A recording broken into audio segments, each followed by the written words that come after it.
Melbourne, and then at Warrnambool. These are just some photos of the campuses that you can see. It's a very beautiful city, Melbourne, and Deakin's got some very beautiful buildings in that beautiful city. So on the sea, on the rivers, and near the main city. Okay, so Deakin prides itself on being world class. It's in now in the top 3% of universities worldwide. So it's that's a very prestigious place to be, and that's I've just put there for you the rating systems that show that. So the School of Nursing and Midwifery at Deakin, of which I'm the head, is in the top 1%. I need that. Okay. In the top 1% of universities in the world. So we're a very large and a very successful school. So we're number 22 in the world. And there are thousands and thousands of schools of nursing in the world. In 2015, our school was rated, our research in our School of Nursing was rated above world standard. And just some other things about our school. We were the first school of nursing in Australia to appoint a full professor, and that was in the 70s. In our school now, we have 11 full professors, and across Australia there are hundreds of full professors. We're the first school to offer a bachelor level qualification for nurses, the first school to offer postgraduate specialty education, and the first to offer off-campus learning opportunities for postgraduate study. And we were the first to develop a fully networked partnership program, which involves Deakin University working very closely with hospitals, such in Sri Lanka it would be like IIHS working with the National University and the private hospitals. So contemporary nursing in Australia is very much like one of our earlier speakers today talked about. It's very large and complex. Involves all sorts of all the comprehensive ways of working with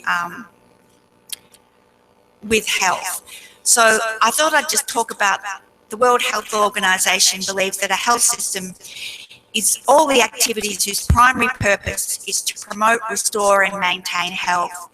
So the Australian healthcare system has that as its goal. It produces it's a high quality, highly effective system, and it's multifaceted and complex, as all health systems are. The nursing profession, therefore, and I'm now getting to really what I'm here for to speak about, and that's contemporary nursing, and that the nursing profession has really responded to this complexity by producing, by having their minimum qualification at bachelor level in a comprehensive curriculum. So those of you who know anything about curriculum across the world will know that nursing curricula, say for example in the UK you might specialise in adult nursing or paediatric nursing or mental health. In Australia you do everything in a comprehensive curriculum. So a little bit of history. So the nursing profession has evolved from it was an apprenticeship system in hospitals, and then it moved to colleges of advanced education where diploma was the minimum qualification. And then around 30 years ago, Australia moved to having the minimum qualification for registered nurses is a Bachelor of Nursing. So to be registered in Australia as a registered nurse, you hold a bachelor's degree. And the Diploma of Nursing is a qualification that still exists in Australia, but it's for what's called an enrolled nurse, which is another level of nursing. I just want to talk a little bit about the importance of baccalaureate education for nurses. So there's a vast number of research now that out there, and if you wanted to look at some of this, I can give you the references, but people like Linda Aitken in Canada, Blecken in the USA, and in Australia, Christine Duffield and Di Twigg.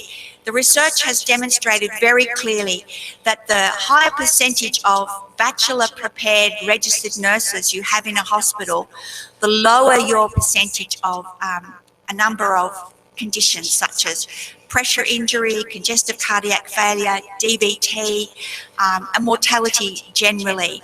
So fewer failure to rescue decreases. All of these really important key indicators of a quality health system perform better when you have a high level of bachelor prepared registered nurses. And I think this is a very important thing for the nursing profession worldwide to understand.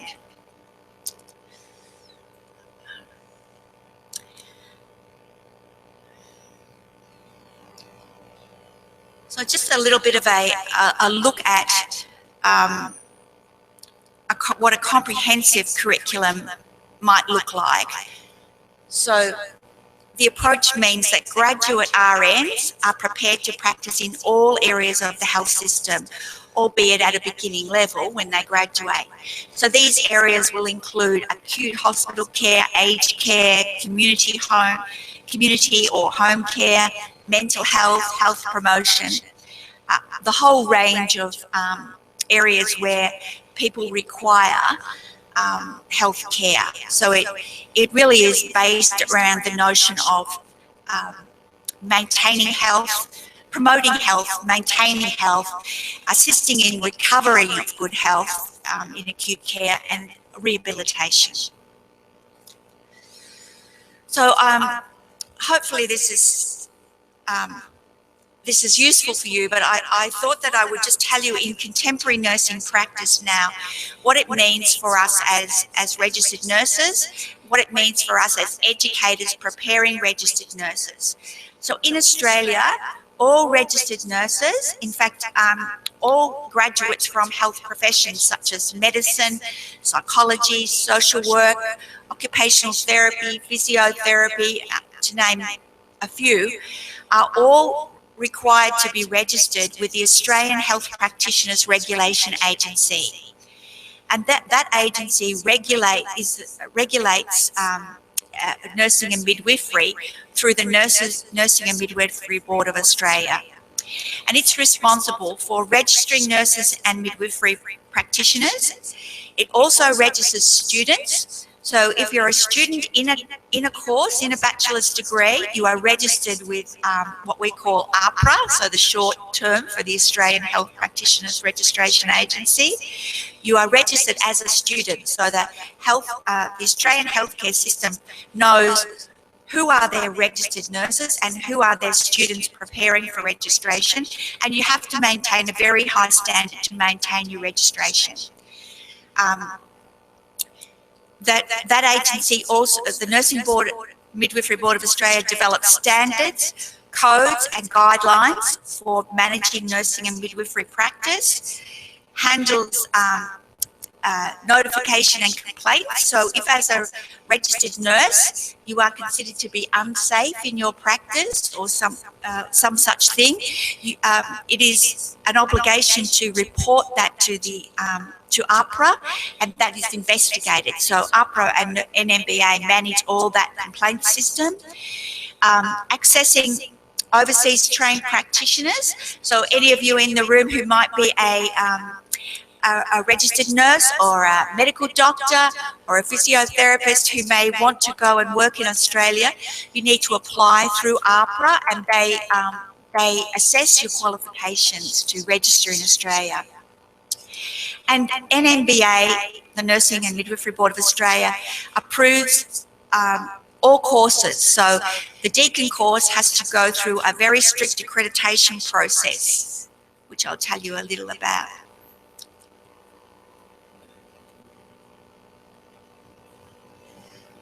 So all courses leading to registration must have national accreditation. And I think I've told you a bit about that. So there is a whole book of accreditation standards which we must make sure that our graduates meet every one of those standards. And this is quite small, but you may be able to see these are the standards that have to be met.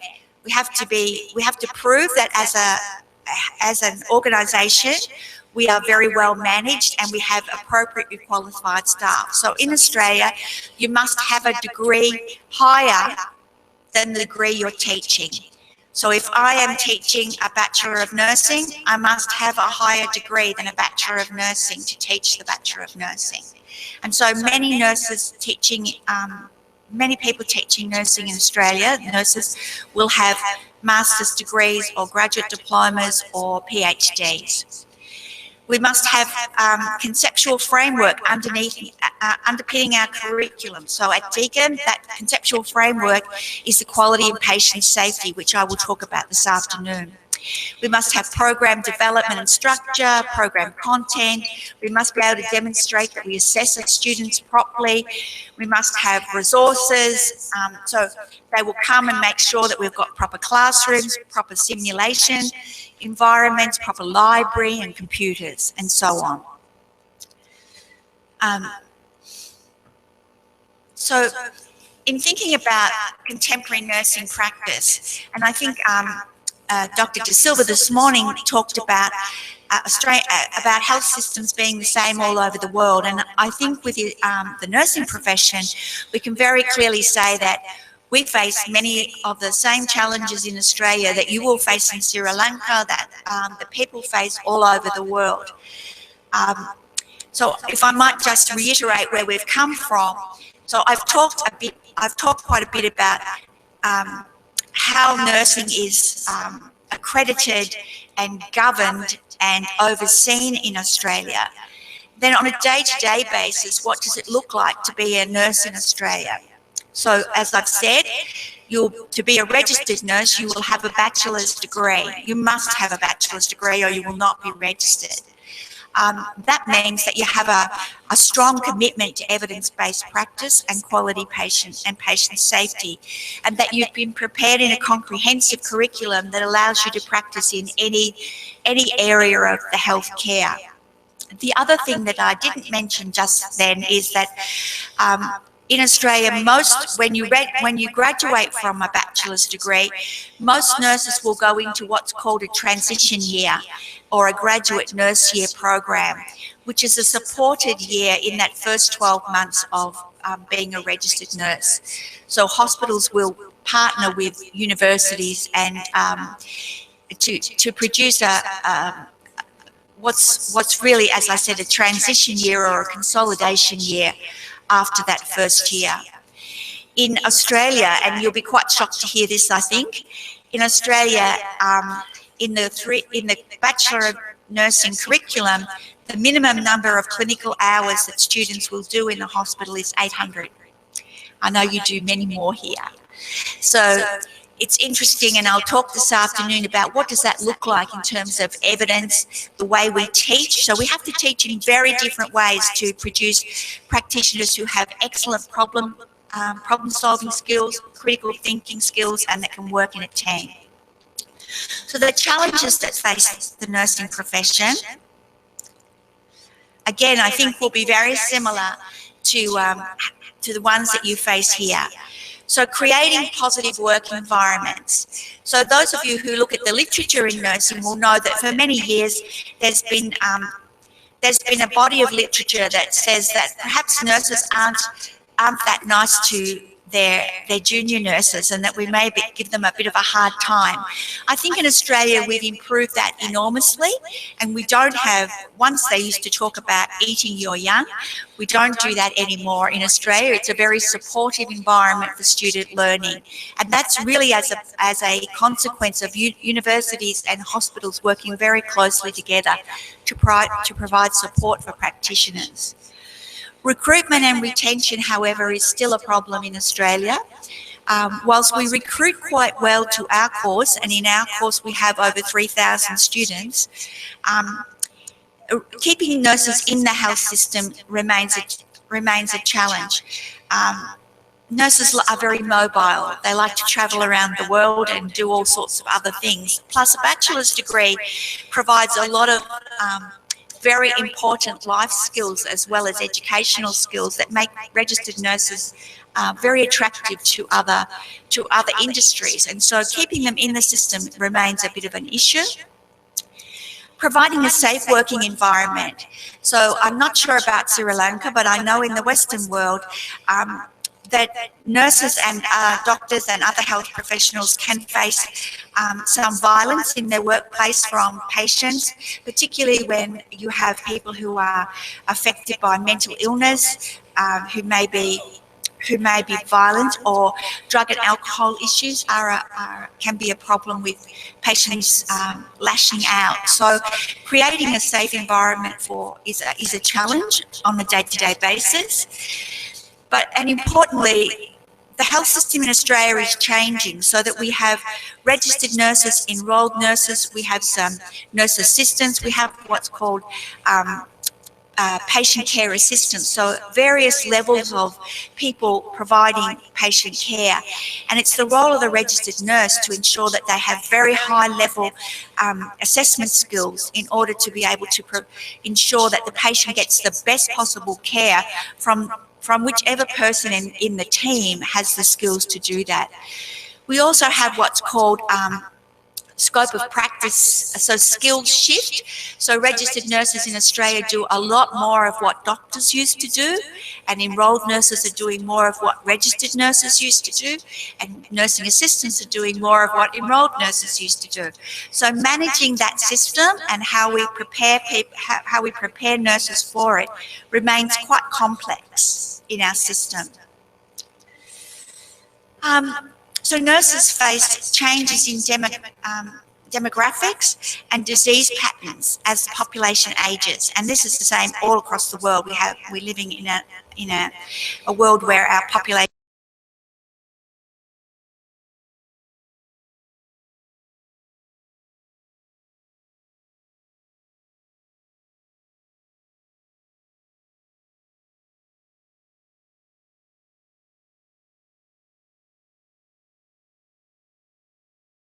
So these are the conditions I think that you will know in your own health system. So how do we prepare our nurses for this the changing way of people presenting? So if you're a midwife, for example, you may have very great skills with the normal delivery pattern, but in Australia we quite often have pregnant women who are obese and have diabetes or other health illnesses, which makes it very complex. Reliance on hospital-based technology-driven healthcare, so nurses need to understand that their skills can't be led by technology. Technology is there to assist them. The patient is still the centre of our care. Too few nurses to provide primary care. Most nurses want to be in acute care. Problems with health workforce supply and distribution. Persistent concerns about the quality and the safety of health services, and the lack of specialty nurses. I'm hurrying now because I'm running late. So nurses as leaders in change. So nurses are the only health profession that are there 24 hours a day, and surveillance and assessment and our ability to influence patient care and provide information to our colleagues is highly, highly important. I have to stop, so I'm going to that last one, so you can see that yourself. So nurses need to drive health workforce reform, access primary health care, more importantly, to lead it, and to reform our approach to aged care delivery. These are the three major things that are facing nursing in contemporary healthcare in Australia. So that went very quickly. I guess I have time for questions. Do I, Maria? Where is she? Are I having questions now or later? Okay. Now or later? Yeah, okay. So that's me done. And I'd be very happy to answer any questions later. And I just want to make a plug for my afternoon session, which is much more about evidence-based practice, quality and patient care, and global health care reform. Thank you.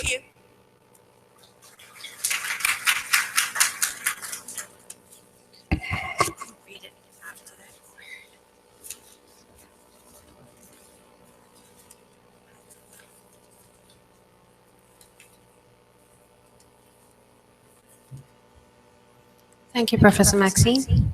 At this time, The next speaker is Dr. Kitri Singh. But before I move on, I would like to request everyone once again to please put off your mobile phones or switch it on to silent. And a small information to all speakers that you have 20 minutes for your speech, and when you have 5 minutes left, you will see a green board at the back of the room indicating that you only have 5 minutes left, and then at 1 minute you will have a yellow board, and when you are supposed to stop, you will see the stop board. So just a piece of information in case you see boards just flipping around at the back. Okay, at this time, I'd like to introduce Dr. Kitri Singh. He's a Deputy Chairman, Director Academics, Strategy and International Affairs, International Institute of Health Sciences. He's also the Managing Director of Green Healthcare Private Limited. Dr. Kitri Singh is a consultant medical administrator who has over 20 years experience in the field of medical administration. He has administered many hospitals in the government sector, from peripheral units to a teaching hospital. He pioneered the building of a chain of hospitals in the private health sector of Sri Lanka, and has over 5 years experience in administrating healthcare training institutes. He was the former Deputy Director of the Teaching Hospital Ragama and the former Chief Executive Officer of Hemas Hospital Private Limited. He is currently the project consultant for the upcoming University Hospital of Kotalawarla Defence University at Verahara, Sri Lanka.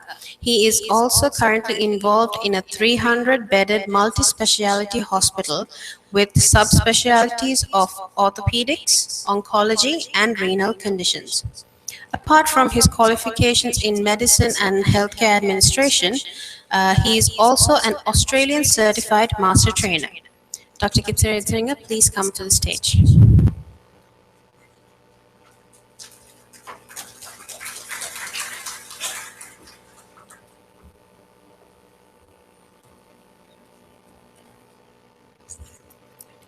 Okay, thanks. Right. I think we are short of time, so I started.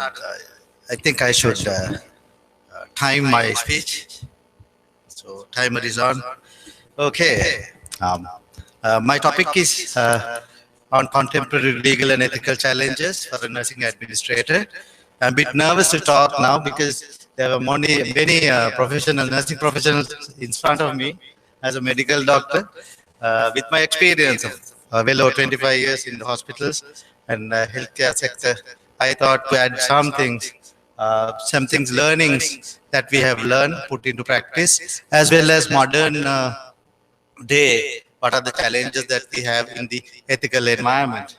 If you look at, there are a lot of expectations from nurses especially, and the doctors. The people think that the doctors and the nurses can put scrambled eggs back in the shell.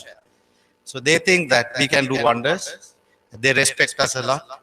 There's a reason for that. This is a difficult the service that we do. There's enormous amount of risk. There's enormous amount of effort that needed to get these people back. So therefore, it's not it's a public secret that everyone expects more from us rather than anybody else. With that thing in mind, let's look at a health cycle in a different way. As you know, you have the human body. Human body is the greatest ever created system, and which has nicely balanced systems inside. There's input, output, and it balances. Sometimes this internal environment can get external forces which change the internal structure, and then we call them sick or ill. So once they are ill, it could be due to very many reasons, like chemical, physical, psychological, or biological reasons, which will push them to sickness. So then they come to us, sick people. Then we do healthcare interventions. We treat them. Those are called healthcare interventions. How do we treat them? We do physically, we do surgical interventions, we give drugs, chemical interventions, psychologically we support them, we do behavioral adaptations. All these are treatments or healthcare interventions. So let's look at interventions. Now, interventions are extremely difficult to do, but still we do. We have to do. We are the only professionals that we can support with interventions. Now, these interventions are seriously difficult. It can change. There are many variations. For example, take a person who's going for a appendicectomy, present with appendicitis. The treatment may be surgical, and then the person walks into the theater. There, the lot of things depends on the life of this person. It depends on the hands or the skill or the mood of the surgeon and the nurses. Not only the skill, but at that particular, but how are we? Are we tired? All that would be loads of changes. Even if you look at the patient, patients could react differently to the same drug in different intervals. A person who's given paracetamol could be allergic in 2 hours, this next dose, So that can happen. There's a variation. Similarly, if you look at the infrastructure, the AC might not work in the theater, and then the equipment might not work, the monitor might not work. These things could change. And then, of course, the drugs and the consumables that they use. There could be variations in that. The quality may not be good.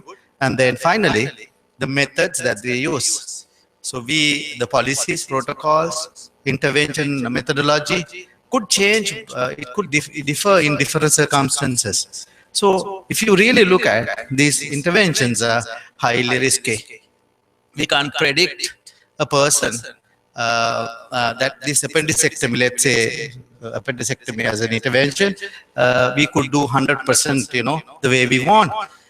So they are highly unpredictable, and there's a lot of risk involved, and probability of having risk is enormous. And there's no black and white in this. There's a lot of gray areas in our interventions. So more you have gray areas, more you're going to have conflicts, issues, and of course the medical mishaps. Now they say moving into hospital and getting back, the risk, if you analyze, versus going to the moon and coming back. What do you think? Which has the more risk? Going to moon and coming back, that's it, one way, and come back. But going to hospitals, you don't know where we will end up. So if you really analyze, there are models to analyze healthcare risk today. And when you analyze these issues, and there's, I think it's 100 times the risk going to the hospital like coming out. So as you know, so therefore there's many risks in our interventions, the treatment that we do. So how can we control that? These gray areas. One of the things that what we have built over centuries is ethics. Ethics should cover a lot of gray areas. For example, can you ask a person to give a painful injection? Can you ask a patient to give painless injection? Where will you stand at? As nurses, we have done this 1,000 times. There's no way we can give painless injections. Probably painless injections. You smile at the patient and then make it painless. So those are gray areas. You can't say this is black, this is white. And then, of course, we have laws and regulatory standards which protect the patient as well as you controlling this environment. People can't just walk out and start a hospital. You have to have regulatory clearance and also professional standards. We have nursing boards, medical boards controlling the healthcare provision that we do. Merely having a degree or a diploma will not allow people to practice medicine or nursing. They have to have a license to practice. They have registration. Parallelly, each procedure or the intervention that we do is covered by clinical protocols, clinical policies, and we have to abide by that. And finally, organizational standards and policies and protocols. Each organization, each hospital, each clinic has their own protocols of doing things, these interventions. So these will somewhat control the unpredictability of healthcare interventions. So let's look at the ethics. So I will concentrate more on ethics. And ethics has basically, as you know, the morally, the right thing that we have to do. And there are many definitions which I'm not going to get into. And then one of the key principles in ethics is the autonomy. We'll go to that in a while. And then we have the beneficence, doing right things, doing good for the patient, and then non-beneficence, not doing any wrong to the patient, and then, of course, the justice. What is the best choice that you have to do at that particular time? I'm concentrating more on ethics in this forum because it's a very, I think, yeah, 7 minutes. I'm looking at the counter timing. If you look at autonomy, autonomy is the human should have the right to choose. The patient has a choice. It's a difficult entity, I know. It's difficult, but we have to give them the choice. The choice, this is validated by many, about 5 areas: confidentiality, privacy, veracity, fidelity, and the consent. Let's look at confidentiality and the challenges. The challenges imposed by today's world, as you know, we have dynamic environment around us. Every day the technology changes. Every day more and more patients are coming in, loads, and we have to work hard a lot than normally used to. And our skill levels, sometimes we have to go out of our borders to work to support these patients.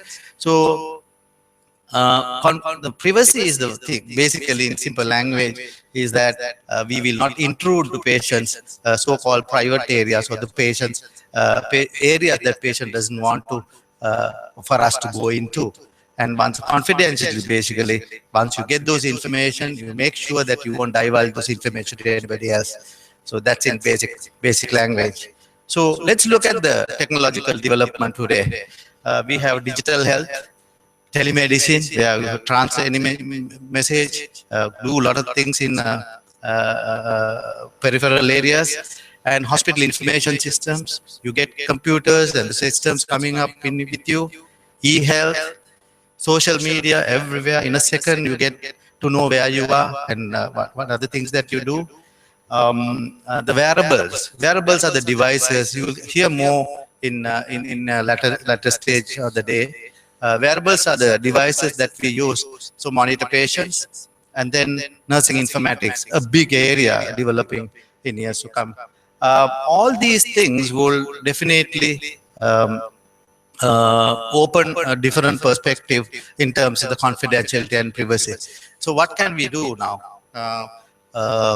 The software developers will have their own security systems to avoid these things being transferred to anybody else. So as a future nursing officers, you will have to undergo these technological changes will come to your ward. So what will you do? How to protect this data? How to protect the patient's confidentiality and privacy? Those are the challenges that you have to think about in years to come. Let's look at the veracity and fidelity, other miles or cornerstones of ethics. Veracity is being truthful for the patient, to the patient, and fidelity is working within your boundaries. When we were small, in the sense that our postgraduate days, that was about 13 years ago, we were taught a thing called health economics. In health economics, healthcare is looked as an area which the information is asymmetrical. Information is asymmetrical. Information is not freely available to the patients. Is it true now? No. Nowadays, it's just go to Google. They know everything. They'll ask thousands of questions from you. Every patient is asking because everyone has a mobile. Everyone has the access to Google. So don't you have to know more about what you are doing now? Don't you have to upgrade yourself? If you're going for intervention, don't you have to just go to Google and see what's happening? Are we doing the right thing? Because the patient might ask. So these are the area challenges that we will get in future. And so as next step is they will watch you, the patients, each step that you take, patients and the bystanders. Then it will end up in litigation because our system doesn't have money. Our public sector or the private sector doesn't have money for litigation work when they put cases against you. We don't have money. We hardly have money. So therefore, we have to really look at what we are doing. We have to be very careful what we are doing. We should know what we are doing. So fidelity, working within the scope of area that you are bound to do, trained to do. Can you do that now? Can you be a renal nurse who will not move into the surgical ward because there's nurses shortage? Doctors are there, maybe availability of doctors will be difficult to find the doctors sometimes, most of the time, and resource constraints. You don't have the necessary resources to manage, and every time the patient condition could change, and then more and more regulations coming up, more laws coming up. There's laws coming to protect patients. So therefore, finally, you get squeezed into this shell where you will not do anything because you don't move your hand because somebody might sue you. Something might happen. Are you going to do that? So the fidelity will challenge working within your scope of work. You will have to walk out the boundaries. That's the challenge then years to come. I know it's roughly about, we are short of about 30,000 nurses at the moment to run the whole sector in the government sector. Private sector, we have nurses, but we'll have to upgrade them to a different standards. All these problems are there. So these things will be challenged. Then finally, the consent. As we all know, consent has to be taken, patient's choice, whether he is willing to undergo this intervention or not. So the four founding things like the competence of the patient, competence of the staff, disclosure of all the necessary information to the patient, and then patient voluntarily undergo your intervention. Now let's look at the competence. Now in Sri Lanka, for patient has to be mentally competent, has to be over 18 years. That's the basic line of giving consent. Otherwise, the guardian or the parent have to come in. Attitude towards vaccination. One of the challenges the world is facing today. There are a lot of this anti-vaccination campaign. Thank God we don't have it. Our expanded immunization program is doing wonderfully well. You know, because of this anti-vaccination program, not because of that, but generally about 1.5 million children die every year due to lack of vaccinations. Maybe accessibility, maybe we couldn't cover them, all that. In that, and we have this anti-vaccination campaign happening in the West. Now, there was a measles epidemic happened in United States because they didn't want to get vaccinated. They are against it. Their choice, they haven't given the consent. They say, no, we don't want. So then another whooping cough epidemic came up after 70 years in USA.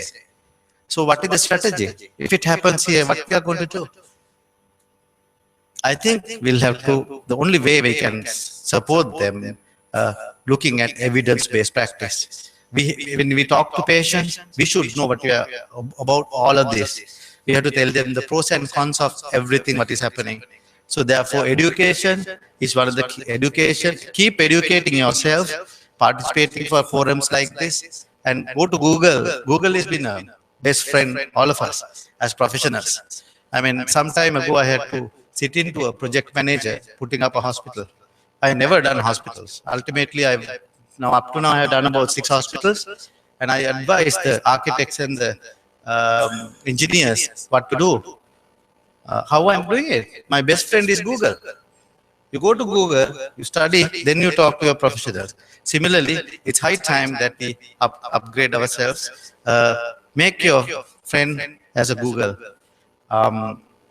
Then comes the choice, consent of the children. Now, there's a concept happening called Gillick competence. This is a case put against the parents by some of the children that they have to have, they should have some of the interventions done by themselves. For example, now this is the whole base to this. If a teenager comes to you and asks for oral contraceptives, will you give them? Will you? A majority would say no. Or are you going to wait till she gets pregnant and undergo the suffering? And so it is challenged now, the consent. what are you going to look at? Is it the quality of life of this kid and the kid to come if she has unprotected sex? So these are the challenges that you get. The whole the many ethical dilemmas, confusions will happen in years to come. It's bound to happen with the changing in the environment. So we'll have to be very careful. We'll have to be more cautious in approaches, and of course, working with the ethics committees. I think Professor Vajradisa Nayak is here, and he would advise us what to do in this, because we, as you told, as I told you, at an average, we do as a private organization every year more than 100 research publications. And one of the things that we encounter is getting the ethical clearance. So why we do research? One thing is to get through the exams, maybe probably. Second thing, we have to put those data into the working, the practice, day-to-day practice. So we really have to look into this as a very positive mindset. If somebody is going to do a research, do something on a burning question. Last year, we changed the whole research concept. Now our organization is working on thematic research. We looked at the road traffic accident as a major issue, and then groups of students did research on road traffic accident and found 65% of the patients are mishandled during the first hour of need. That's called a golden hour. So with that, we found the first responders in that research was the policemen, tuk-tuk drivers, three-wheel drivers, and the school children. Then another group did the assessment of their knowledge and skill of first aid and CPR. You know, out of these three groups, tuk-tuk drivers had the best knowledge. Now they have never undergone any training, but they go to the hospital every time with the patient.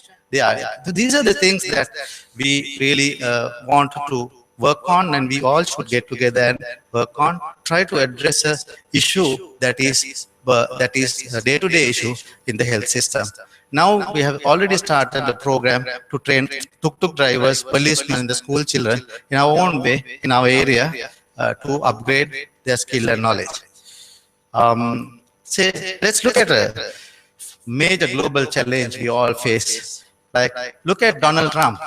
He's going to become a president. You can't stop him if he comes. He will do whatever he says, hopefully, right? So, like this, every day we have political influence. We are burdening political influence, especially the nursing administrators, health administrators. Do you think politicians are bad? You think politicians are bad? Politicians are not bad. They are good people. They are leaders. We have to make them more good by advising them, aligning them to what we want to do. So we have to be more competent than the politicians to advise them. So therefore, we have to push them towards goodness, do better things for our system. So with that thought, I will conclude my talk, and there'll be a 3 minutes video which I leave you with. Thank you very much.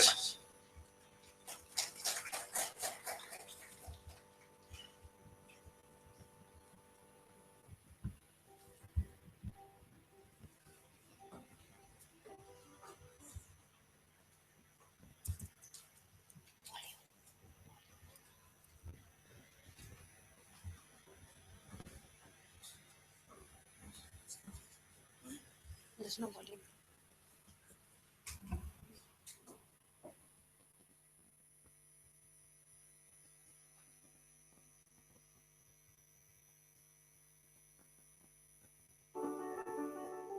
Hello, I am Mary Ellen Farr, and I have worked at Children's Hospital now for 32 years. I have seen a lot of changes in nursing in the last 32 years, and for the most part, they're very good changes, and I'm really proud to be part of that. Being in the recovery room, what I really enjoy is the fact that I can be a part of one of the most stressful days that. Hello, I am Mary Ellen Farr, and I have worked at Children's Hospital now for 32 years. I have seen a lot of changes in nursing in the last 32 years, and for the most part, they're very good changes, and I'm really proud to be part of that. Being in the recovery room, what I really enjoy is the fact that I can be a part of one of the most stressful days that they will ever see with their child. I can care for their child, I can care for them, and then I can teach them how to take care of their child when they leave and send them on their way in the hopes that I never have to see them again because they're good to go. I have children of my own. When they were little, I had the same fears about my kids as they have about theirs. And I don't know why I cried, but I want them to know that somebody else loves their kids too. No matter how stressful the job is, no matter how many times I have felt like I hated my job and feeling like it took everything out of me, it has all been worth it. Number one, a good night's sleep. Number two, take care of yourself. Eat well. Train yourself to eat well. Exercise when you can. Have another hobby outside of nursing that feeds you.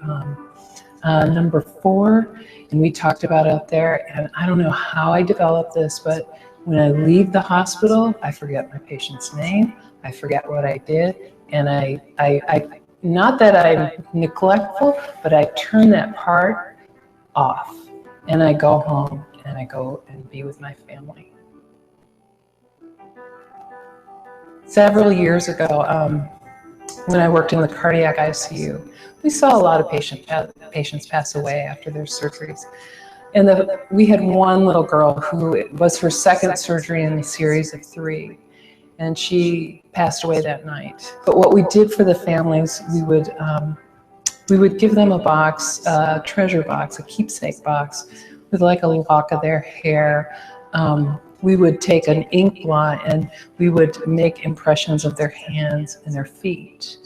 And I took the impressions of this little girl. She was like 15 months old. And I took an impression of her foot. And it's very difficult to get it perfect. And when I took the impression of the little girl's foot, it kind of smudged. So I took the card, it was cardstock, and I just put it in the trash. And I grabbed another one, and out of the corner of my eye, I saw the mother reach over and pick it up. Yeah. I just said, I'm so sorry. And she says, I'll find a good use for that. And it broke my heart, and it really showed to me that it wasn't just a job I was doing, it was an event in somebody else's life. And I will never forget that.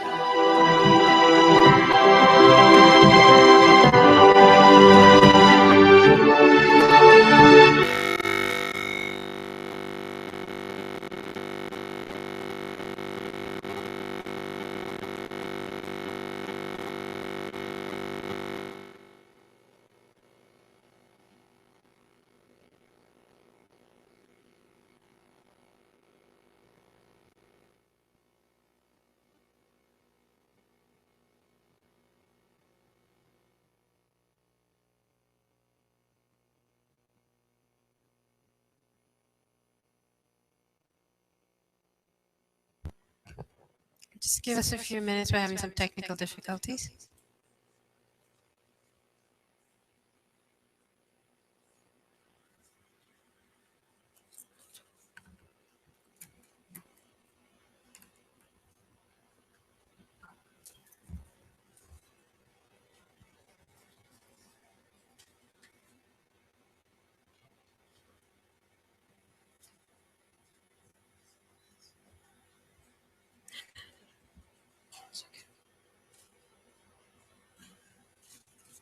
That thing shut down.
Thank you for your patience.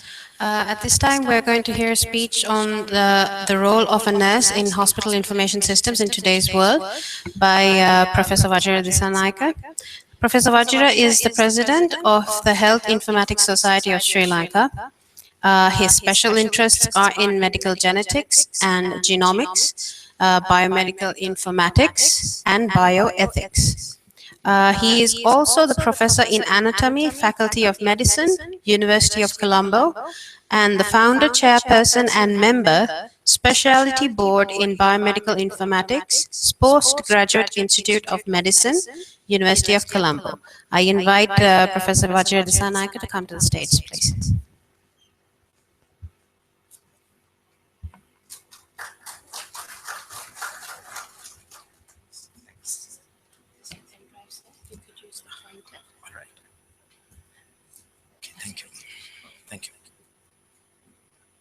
Good morning, everybody. I'd like to begin by thanking Dr. Dir Singha for the invitation to talk at this conference. It's indeed a pleasure to be here and to talk to you this morning.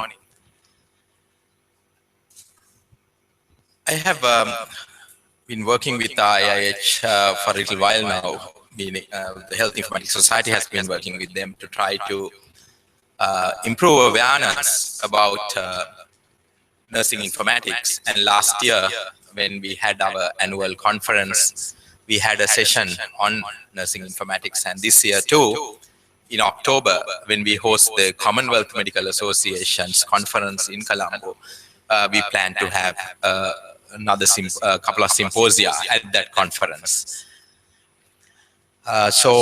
This is a growing collaboration, and I hope that the Health Informatics Society together with IIHS would be able to promote nursing informatics in the country. I was invited to give this talk some time back, and they suggested a topic, and as I usually do, I keep that aside and take it out a few days before my talk to see what I'm going to talk. And when I took out the topic a couple of days ago, I realized I was in a little bit of trouble because this was not what was expected from me was not to give an ordinary talk on nursing informatics. It would have been very easy to give that talk. And therefore, I had to paraphrase what I'm going to tell you. In the context of the role of a nurse in hospital information systems in the world today, or more or less, I think, try to contextualize it to the situation in Sri Lanka at the moment. So this is somewhat of a different talk. So if you really want to understand nursing informatics, I would suggest that you look at page 77 of the book that you have got. There is a 4-page very nice article on what nursing informatics is and the entire breadth of the field of nursing informatics. So today, as I said, my talk is slightly different. So what are hospital information systems? In today's world, hospital information systems are comprehensive, integrated information systems designed to manage all aspects of a hospital's operations. It could be medical aspects, it could be administrative, financial, legal issues, and so on. So, in other words, we could say that the business of healthcare is getting computerized, and every aspect of healthcare is getting computerized.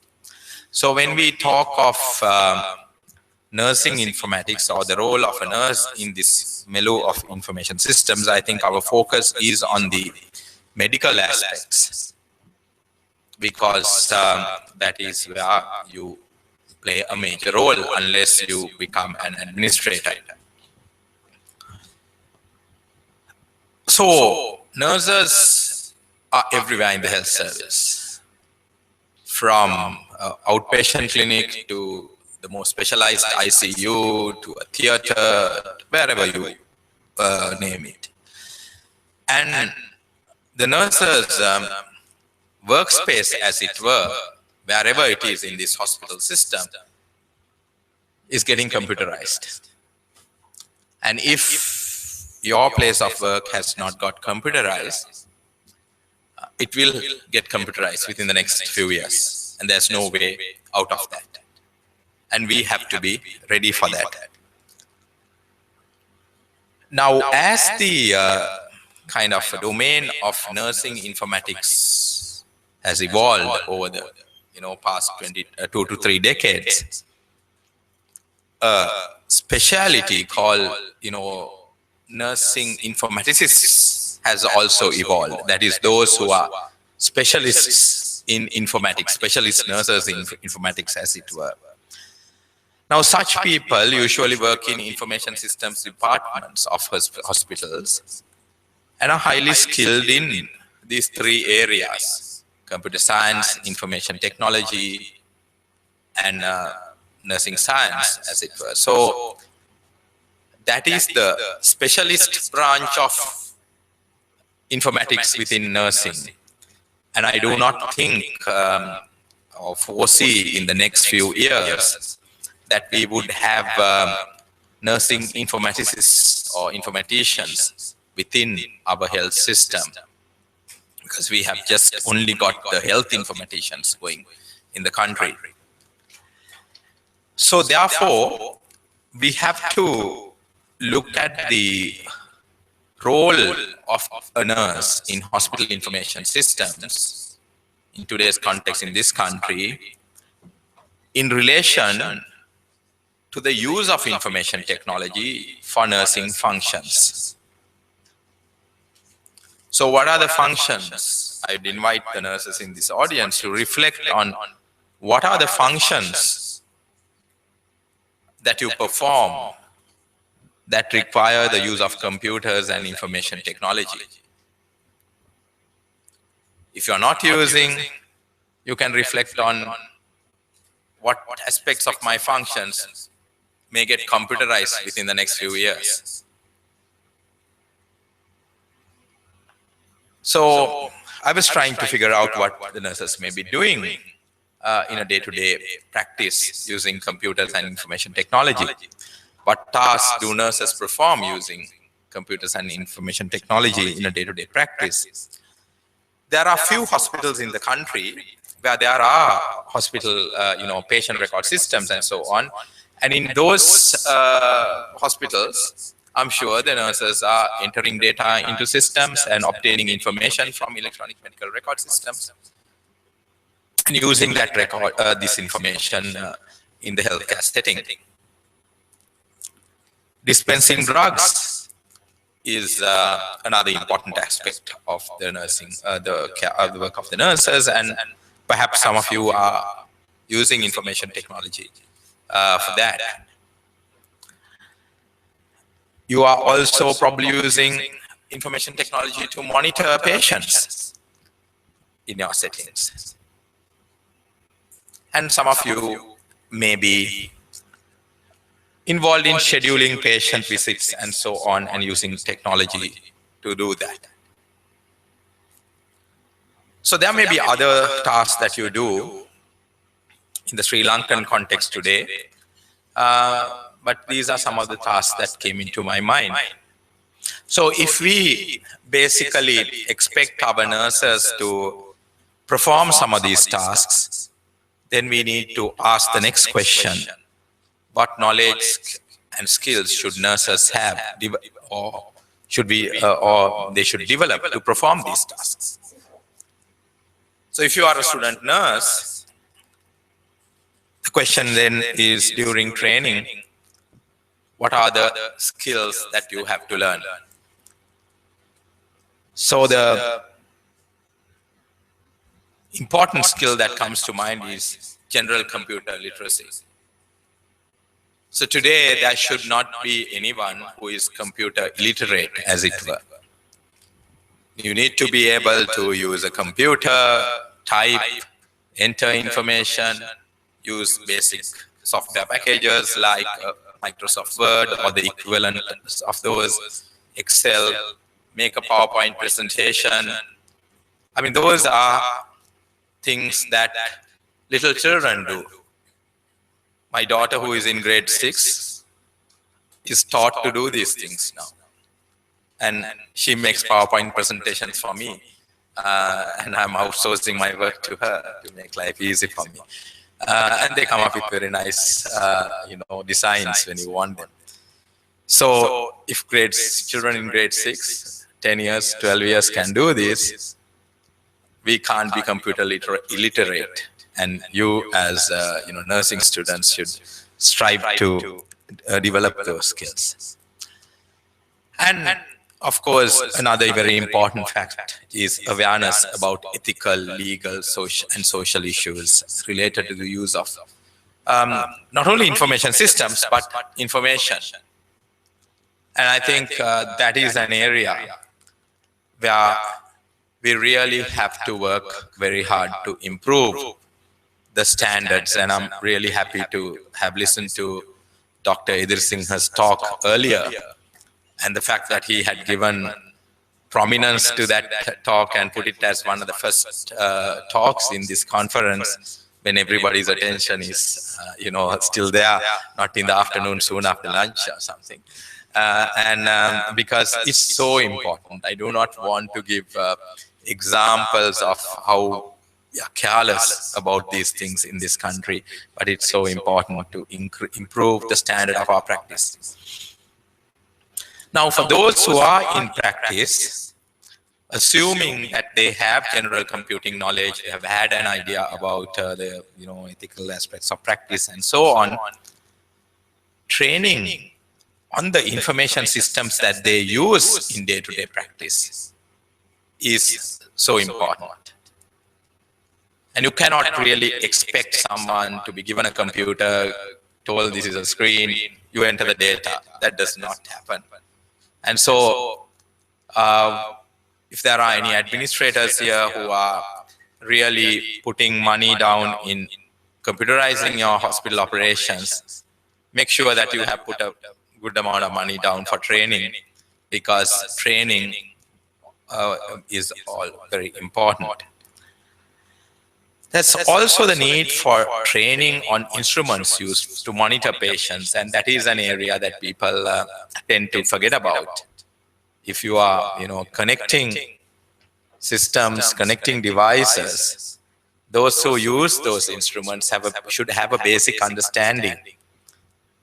Because if you are monitoring a patient using a device, if a wire comes out, which you just need simple plugging, you cannot be waiting for a maintenance department, somebody to arrive there, patient would be dead.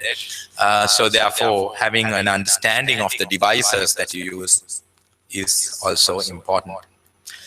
So these are some of the knowledge and skills that I think we need to try to promote.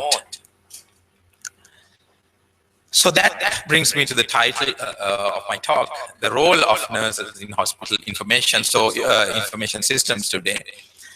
So if we assume that our, nurses are given those training and skills, knowledge and skills and so on, what we're trying to achieve then is to ensure that information technology is used effectively and efficiently to improve patient safety and provide better quality of care.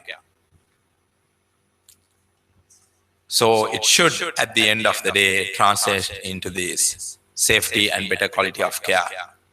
Otherwise, we have not achieved our objectives. So can we do this in our setting? I mean, is this utopia? Can we achieve this? We can, I submit to you, we can achieve this.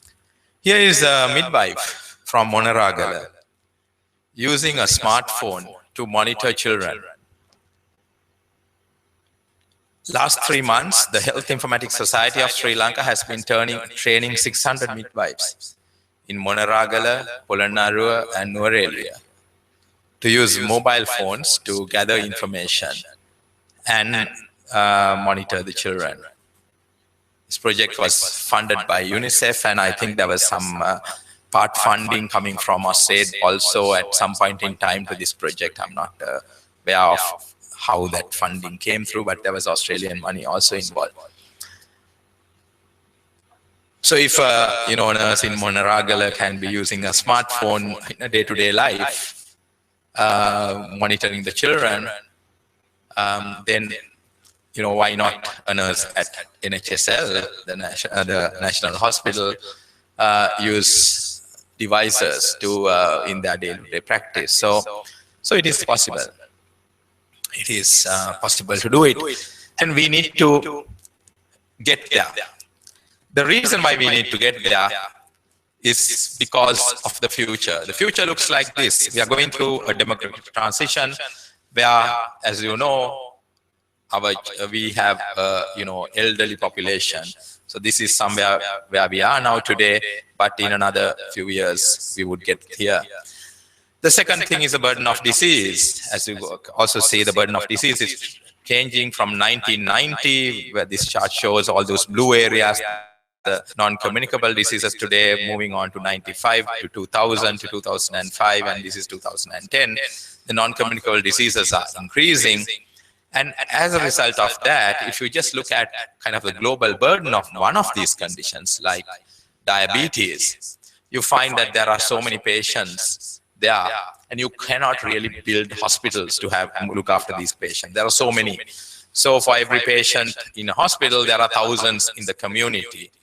And for example, in the USA, the director of the National Institutes of Health virtually said a few years ago that if the plan to improve the health of a nation is to build hospitals, that's not going to work. Because in the future, there are so many patients who are going to be out there in the community. And probably the future patient would like something like this, wearing all kinds of wearable devices, being monitored, but connected to hospitals and hospital systems, where they would be monitored in real time, and the nurses would be playing a big role in this kind of ecosystem that would be built in the future. So for young people who are here, who are looking at a career spanning another 20, 30 years, that is where we are going in another 10 to 15 years or 10 years down the line, or even faster, the way things are happening now. And you need to see, how am I going to equip myself to do this work? So in my department, for example, in the university, even a laborer who I get into the department, I make sure that person knows everything, how to operate a computer, how to do things, how to, type letters, how to make presentations, everything. Even laborers are trained on that in my department, so that, the future is that. I can't preach this if I don't do it in my department, so that's why I do it. So today, the eager amongst you may be saying computers are useful, let's, get to it.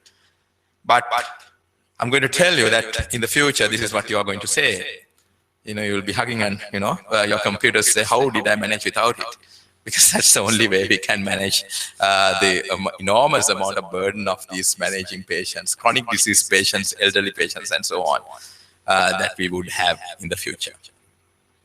So with those words, I would like to end my talk by inviting you to embrace technology. We need to embrace technology. And if you do not embrace technology, you would be ancient, and your children will overtake you. The next generation will overtake you. And we need to ensure that we are current in whatever we do. Thank you very much.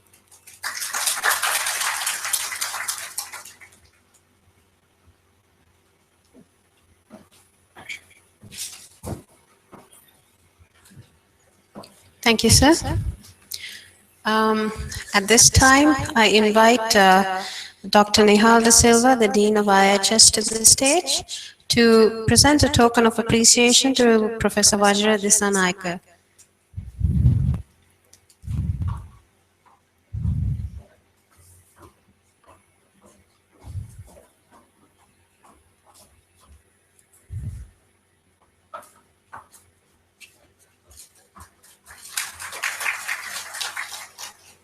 Thank you, sir.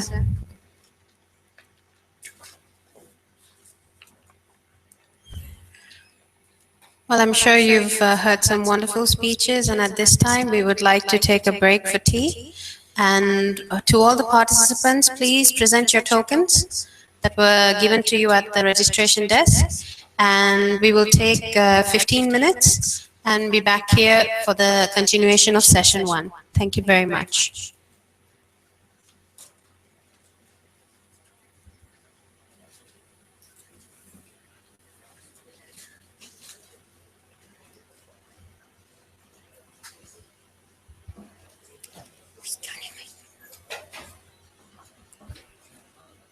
There's a song that can.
Yeah.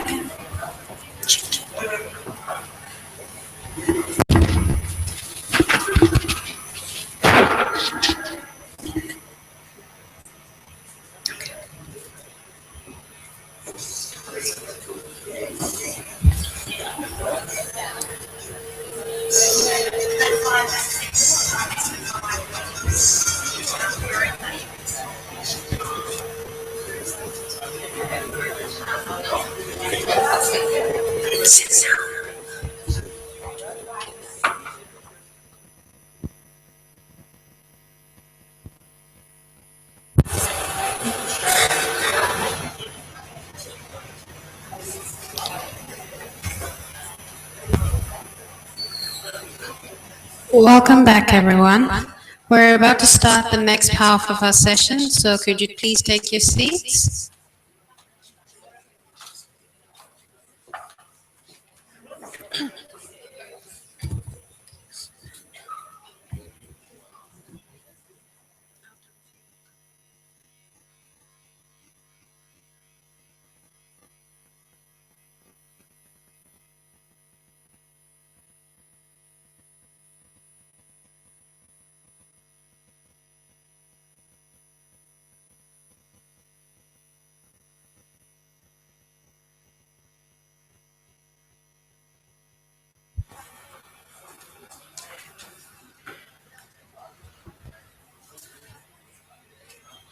At this time, I'd like to invite Dr. Nehal De Silva, who will be the chairperson of this session, to come on stage, please.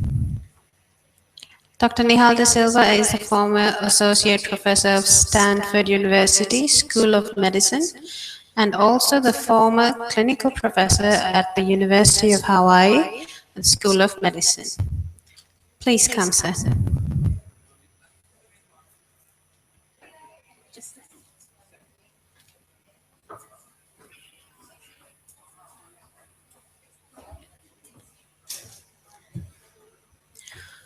Our next speaker is going to speak on new trends, specialized nursing and nursing informatics.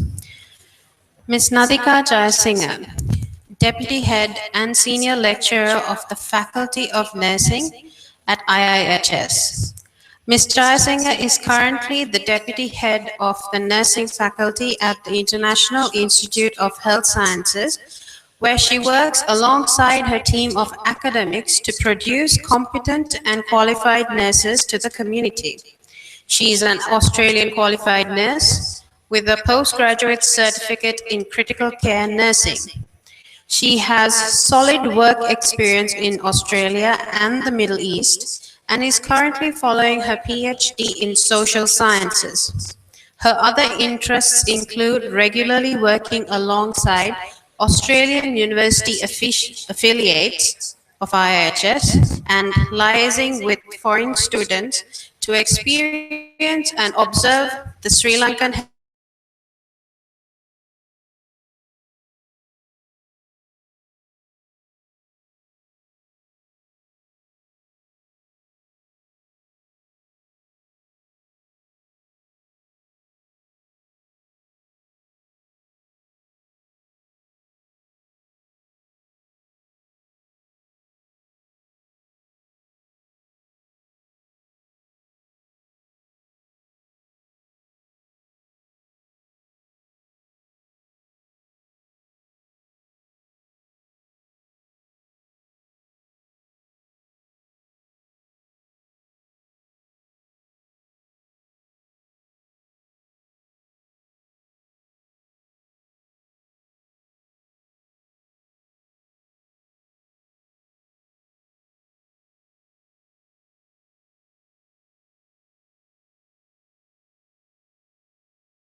It's an absolute privilege for me to be here today. So Miriam gave a description about myself. I'm the Deputy Head of Nursing at IIHS, but I'm I've got a postgrad certificate in critical care in Australia, but I've got very strong roots in Sri Lanka. But currently I'm at IIHS, and that means I work alongside Mrs. Jayawardena and a very strong nursing faculty. So Mrs. Jayawardena, Mrs. Hingarage, they're like the mothers of Sri Lankan nursing. But I've also got Miriam, Tarindu, Nadun, Muditha, and Renu, who work alongside me as well. And we've got a very strong nursing faculty. It may be small, but we're making big leaps. So this week is really important for us because we've got this International Nursing Conference, but at the same time, we've got Deakin Week. And so Deakin is obviously one of our biggest partners with our nursing program. So we're very happy to have them here. And at the same time, in 2 days, we're getting ready for the accreditation process for our degree awarding status. And if and when we do get it, which I'm being very positive, I think we will get it, we're going to be taking massive strides in the health education sector. So it's a very interesting and exciting time for us at IIHS. So just getting into my topic, I'm just going to speak about nursing informatics. And I'm just going to let you know that I will be repeating a few things that Professor Vajra just mentioned in the previous lecture as well. I'll be speaking about why informatics for nurses and why now. Also, just touching on health information systems and the barriers that we face these days. And I'm just going to touch a bit about wearable technologies in healthcare. And this is Virginia Henderson, who was a famous nurse and a theorist. And I'm just going to start off my talk with a quote that she said. She says, "The exclusive function of the nurse is to assist the individual, sick or well, in the performance of those activities contributing to health or its recovery or to a peaceful death that he would perform unaided if he had the necessary strength, will or knowledge. And to do this in such a way as to help him gain independence as rapidly as possible." So getting back to nursing informatics, it's a specialty that integrates nursing sciences, computer science, and information science to manage and communicate data, information, knowledge, and wisdom in nursing practice.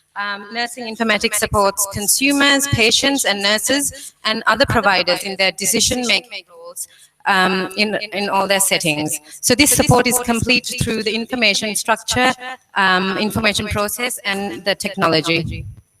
So why nursing informatics, and why now? Why is it so necessary to implement nursing informatics? So this is healthcare in the 21st century, and most of us are nurses here, and we know what it's like to be working on a ward. We've got a massive aging population. We have sometimes in certain settings, we've got lack of resources. We've got an increased workload and an increased demand for high quality care. So the value of nursing informatics, Professor Vajra touched upon this as well. In nursing and nursing management, we'd like to analyze clinical and financial data, promote and facilitate access to resources and references. We also like to provide nursing content to standardized languages, and we'd like to enhance continuity of care. Improve relationships between providers and recipients of healthcare, and enable cost savings and productivity goals. In your booklet, on the very last page, you have this photo I think it's the second last page. It's how nursing informatics apply to clinical practice and administration and education, and also research. I think Professor Maxine Duke is going to speak about evidence-based practice, so I'm not really going to touch upon it too much. But we're currently in an era where evidence-based practice is extremely important, and we need to be guided by research to modify our practices.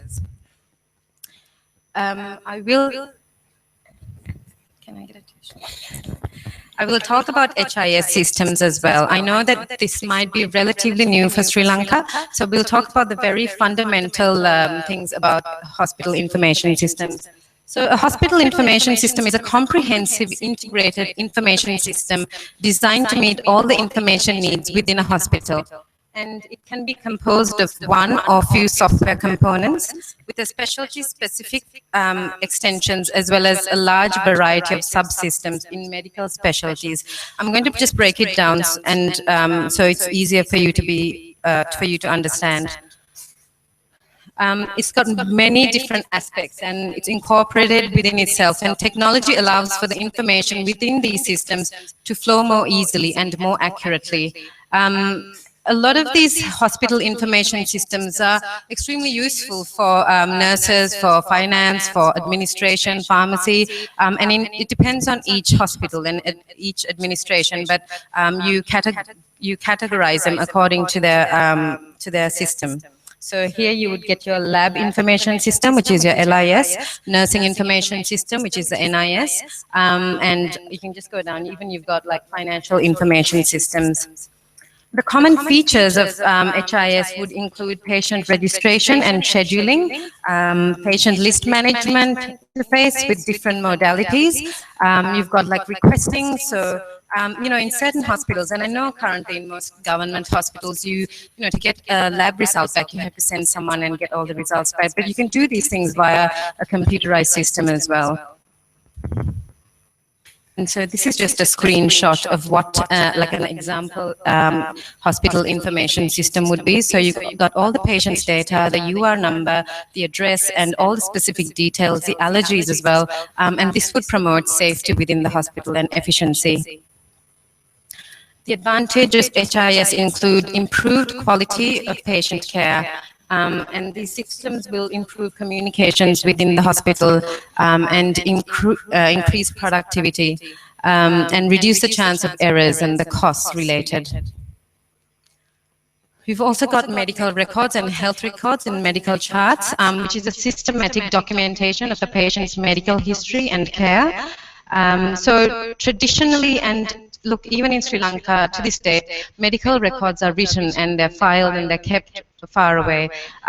So an electronic health record would be a digitalized process, and it refers to an individual's patient's medical record in a digital format. the advantages of that over filing something would be you get the complete patient data displayed in an integrated fashion that facilitates medical decision making. Anybody can access this, not just nurses, it would be doctors, physiotherapists, you're combining the entire health workforce. The ability to enter orders, data at some workstations, and you get the immediate availability of results as well. And also simultaneously, people can use it. I mean, with my work in Australia as well, all we did was have EHRs and HISs, and work was so simplified. And at first, it's very difficult to implement change within any system. But once you do get that right, that proper cocktail of everyone wanting to change and get systems going, the process becomes much easier. And one of the biggest advantages is that there's no loss of patient information. The information systems support, the nursing information systems support the use and documentation of nursing processes, and it provides tools for managing the delivery of nursing care. And it also collects and stores, processes, retrieves, displays, and communicates timely information to everybody, not just to nurses, but to everybody. You can have your patient charting, so basically your vital signs, all your, your blood pressure, pulse, everything. It can be retrieved, it can be stored, you can look back. It's pretty much like having a file or a written record, but you just have it in a computerized manner. You get decision support, even your staffing schedules, the rosters, everything's in a computer. And now just to my last section, I'm going to discuss wearable technology for nurses. I think perhaps most of you must have heard about wearable technology in the sports sectors, but just applying it to the healthcare sector. So you know that nurses are always on the front line of patient care. They're the ones at the bedside, and they're the ones who spend most of the time with patients. So with wearable technology, you get to provide individualized care while juggling your data and your deadlines and managing patient care. It's very personable, as you can see, and wearable technology can help manage it. Everything is hands-free. Every data you get and your vital signs, everything is hands-free.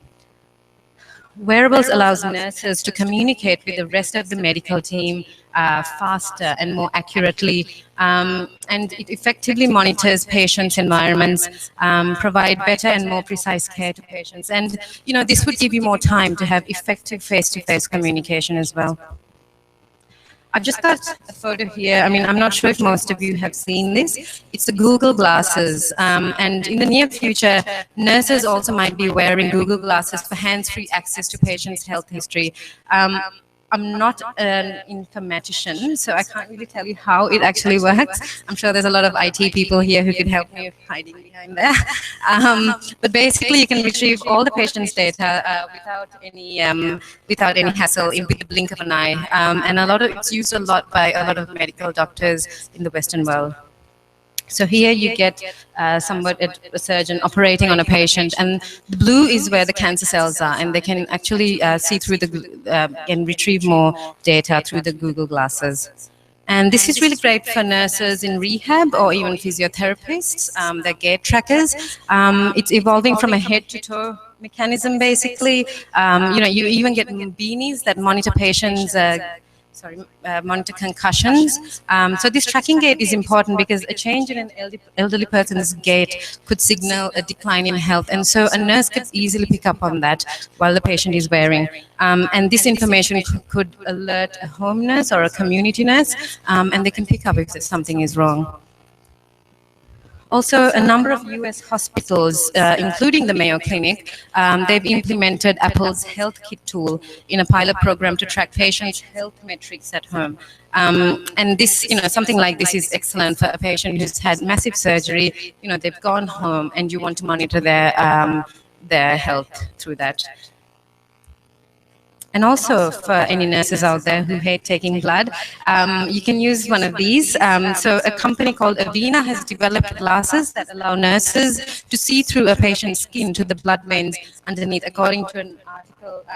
So basically, this would save you from jabbing the patient about 10 or 15 times before you get the right vein. And this is extremely helpful for all patients. So with that, I will be concluding my talk. And thank you for listening. And I think we are going to have questions later. And this is for my students. Thank you.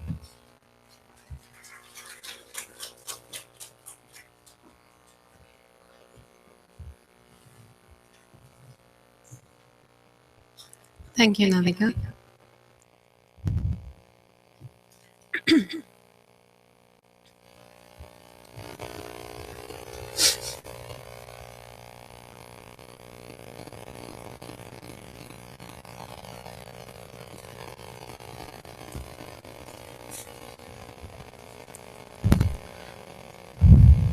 At this time, I invite Dr. Nehal De Silva to give a token of appreciation to Ms. Nadika Jayasinghe. Would Ms. Nadika Jayasinghe come to the stage, please?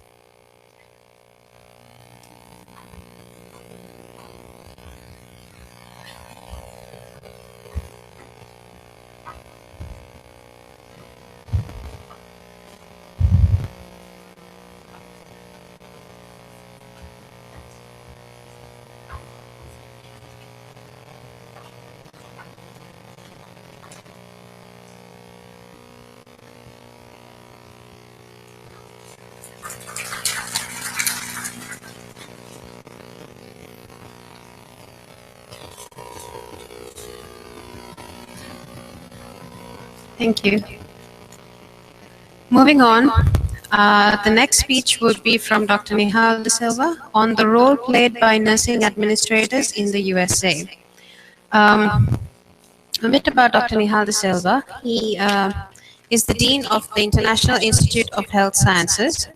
Dr. Nehal De Silva holds an MD degree from the National Osaka University, Japan, and an unrestricted Japanese medical license. He underwent a combined surgery and anesthesia training at the University of Osaka Medical School, followed by at the University of Hawaii surgery, obstetrics, gynecology training program at Queens Medical Center, Honolulu, Hawaii. He also received a Master in Public Health, MPH in Maternal and Child Health from the University of Hawaii School of Public Health under a USA federal grant. He is licensed in the United States of Hawaii and California. He did a fellowship as assistant clinical professor in maternal fetal medicine at Stanford University Medical School in California, subspecializing in prenatal diagnosis and fetal surgery. He then became a consultant to the Kaiser Permanente Medical Group in San Francisco, San Jose area of California. He subsequently became Chief of Obstetrics and Gynecology at the Aramco Hospital in Dhahran, Saudi Arabia, during which time, with a few others, established ACHS, American Associated College of Health Sciences, the precursor of the present IIHS. Dr. Nehal De Silva, please take the stage.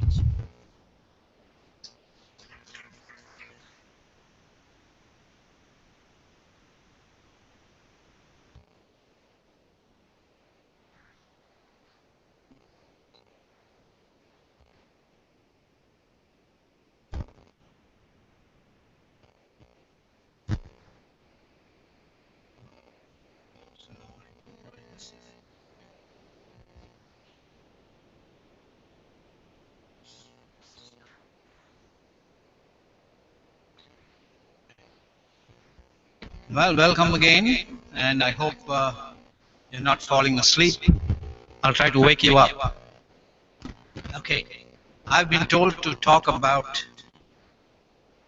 the role of nurse administrators in the United States. I'm a born and bred Sri Lankan, and you would wonder why I've been told to talk about something in the United States. Well, it so happens that I have lived more than half my life in the United States. So I think I am equipped to talk about it. Let me start by saying that This presentation assumes that you are somewhat informed of the USA medical system and the marketplace. The USA economic system is based on capitalism and a free market principle. It is distinctly different from European and other socialist systems. The US central government, it's called the federal government, has minimal involvement with healthcare systems, except for financing some systems. They are hardly involved in clinical healthcare delivery systems, except to the armed forces. Most people are expected to carry their own private health insurance. Even those in the retired age group, although somewhat served by a government system called Medicare, they are supposed to carry supplemental insurance. The private healthcare insurance companies and the medical system are managed by healthcare administrators, and they rely mostly on personnel with a nursing background. This is very important. So your nursing background will help you to be an efficient nurse administrator if you so wish. I'm going to show you a few pictures about what the United States looks like and how it relates to Sri Lanka. You can see what is called the mainland or continental United States there in various different colors. There is Alaska and Hawaii, which are kind of separated from the mainland, but yet part of the United States. Now on the same scale, you get Sri Lanka and India. You can see the difference in size. The United States is about 150 times bigger than Sri Lanka. Sri Lanka is approximately 65,000 square kilometers, whereas the United States is more than 9 million. Now, Los Angeles to San Francisco, I'm got a little bit behind time here. Okay. If you see to the left, you can see California with a little black dot. That black dot is where I spent my last 10 years in the United States.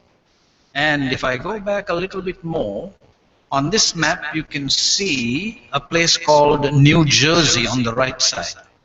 And I'll tell you why I draw attention to New Jersey later on.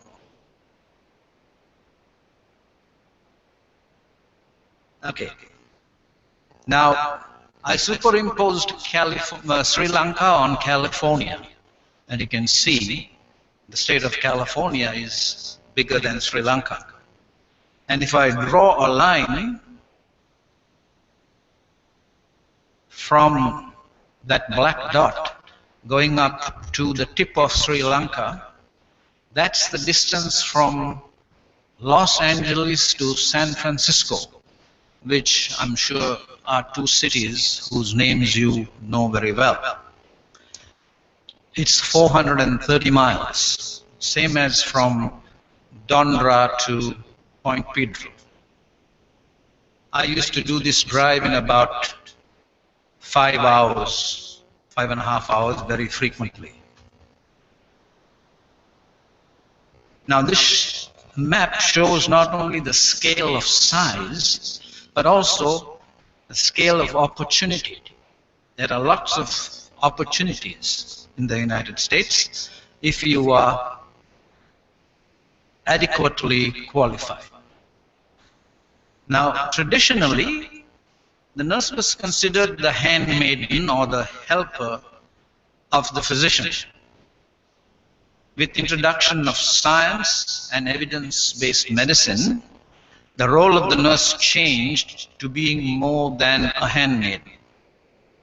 In modern clinical practice, the role of the nurse and the physician are very interdependent, and I feel they are even equivalent in certain areas.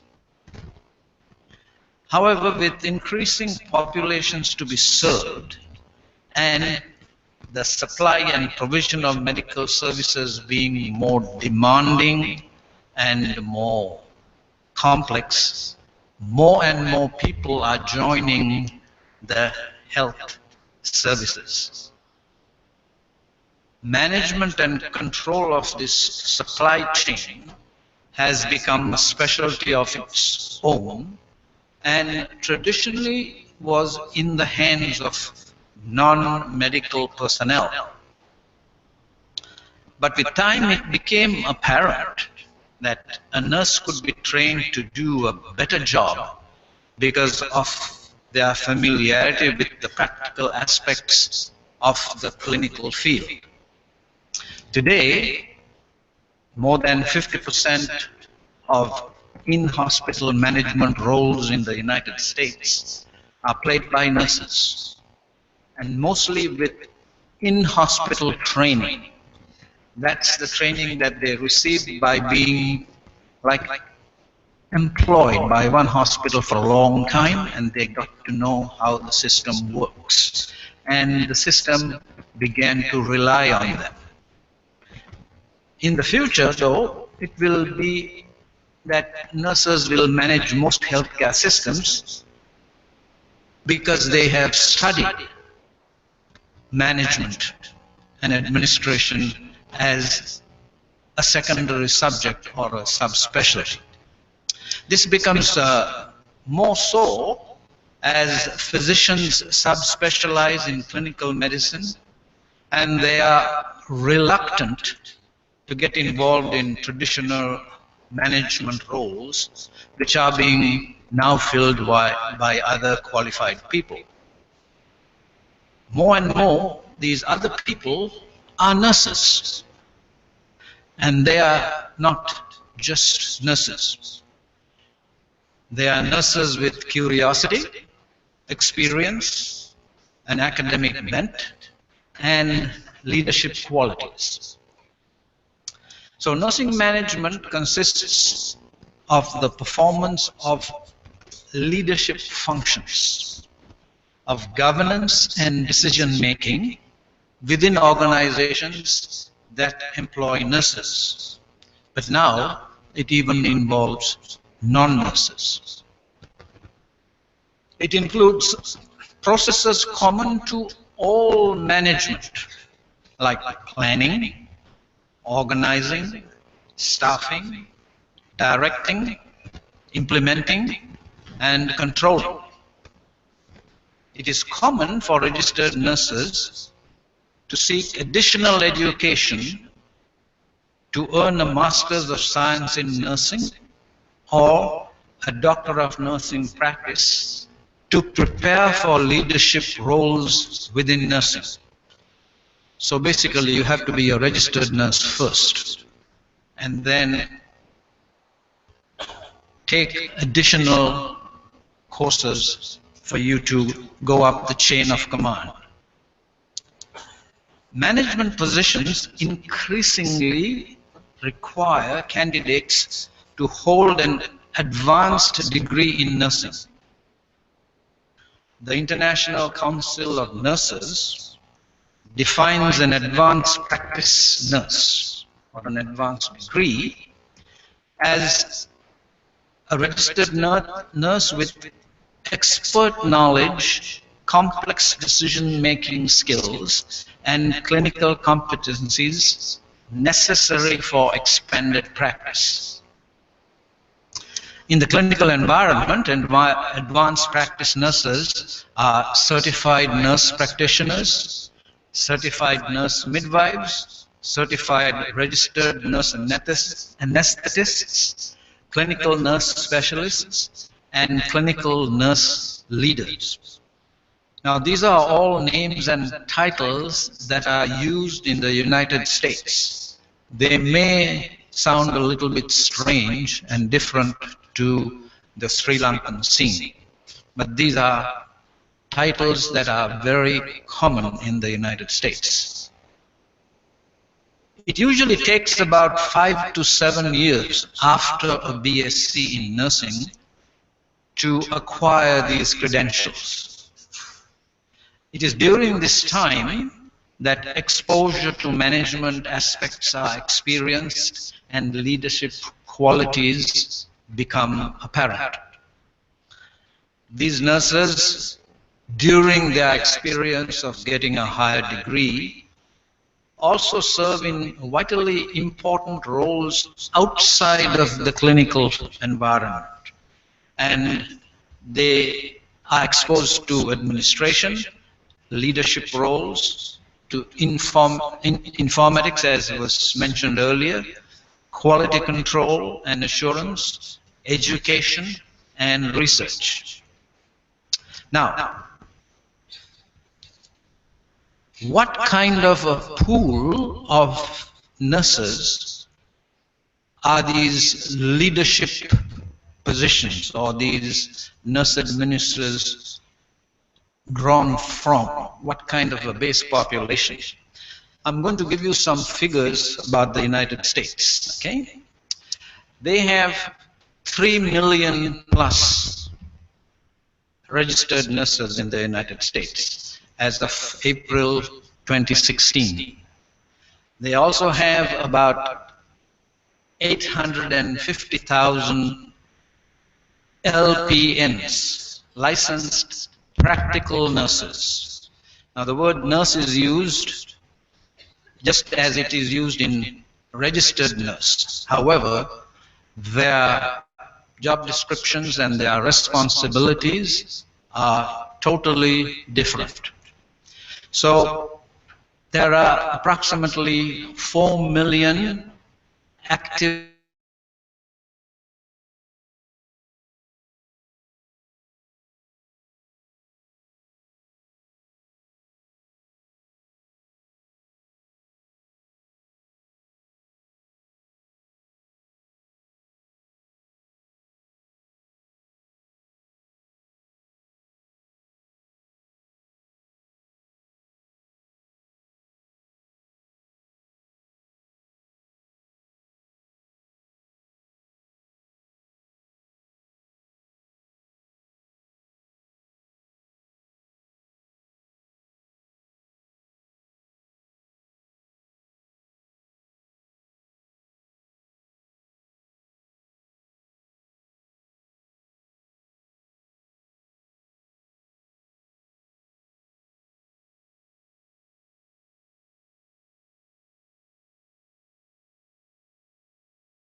with Sri Lanka. We have about 21 million people, about the United States. And I find it difficult to get a good figure on how many Sri Lankan nurses we have, but it seems like we have about 23,000. So the number of nurse administrators in the USA is estimated at about 50,000. Now, a nurse administrator has the complex and multifaceted nature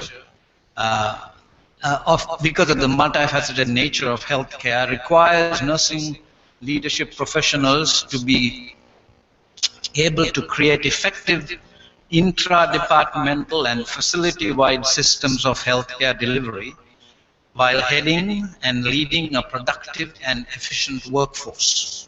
So you see that their roles become a lot more administrative than clinical.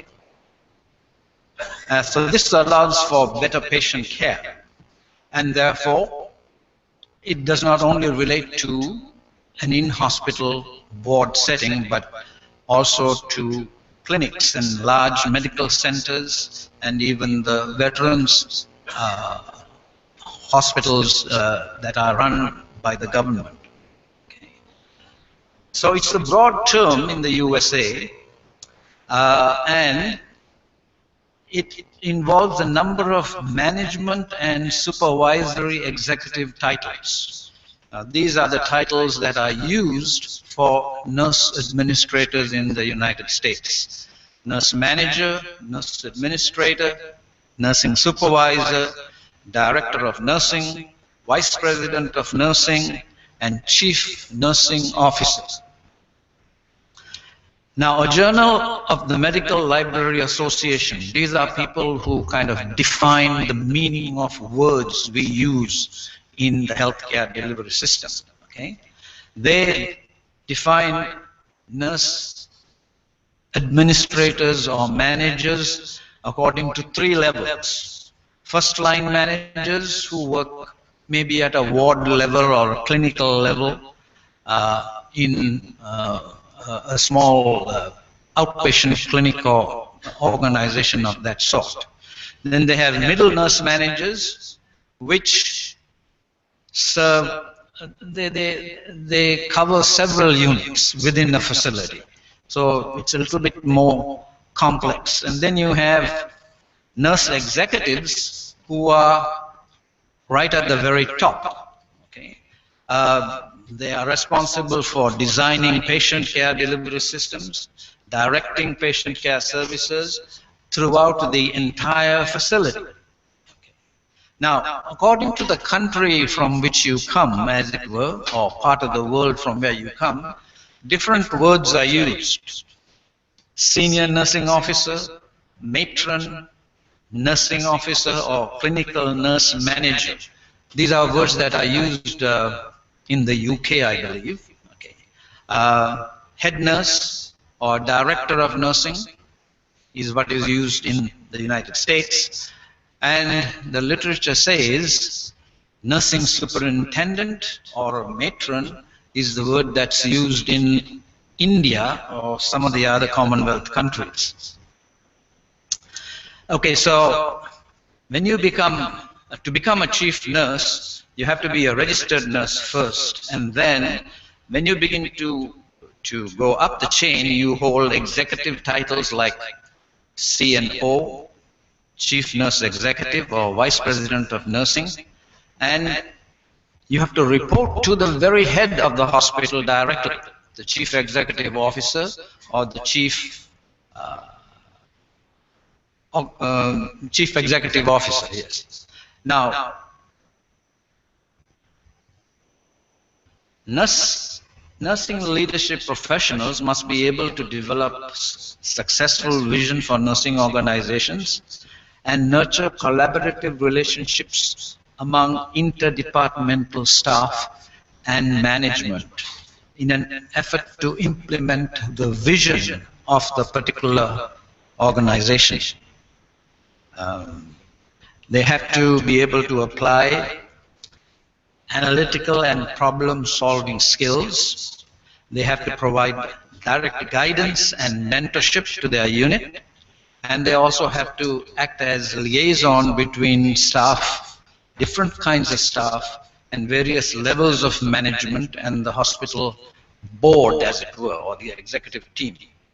Remember, most of these hospitals are private hospitals. They're not government hospitals. So it's not a bureaucratic kind of system like we have in Sri Lanka, okay?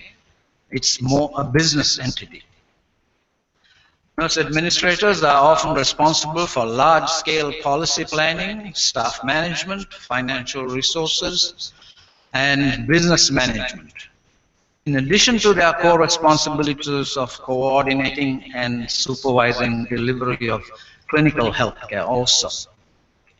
Additional duties would be planning work schedules and delegating responsibilities, arranging and overseeing training and continuing education of the staff, observing nursing staff to ensure proper delivery, quality control, establishing a budget and ensuring budgetary compliance, recommending policy and structural changes, and also implementing structural changes in the sense looking into the future and making adequate adjustments.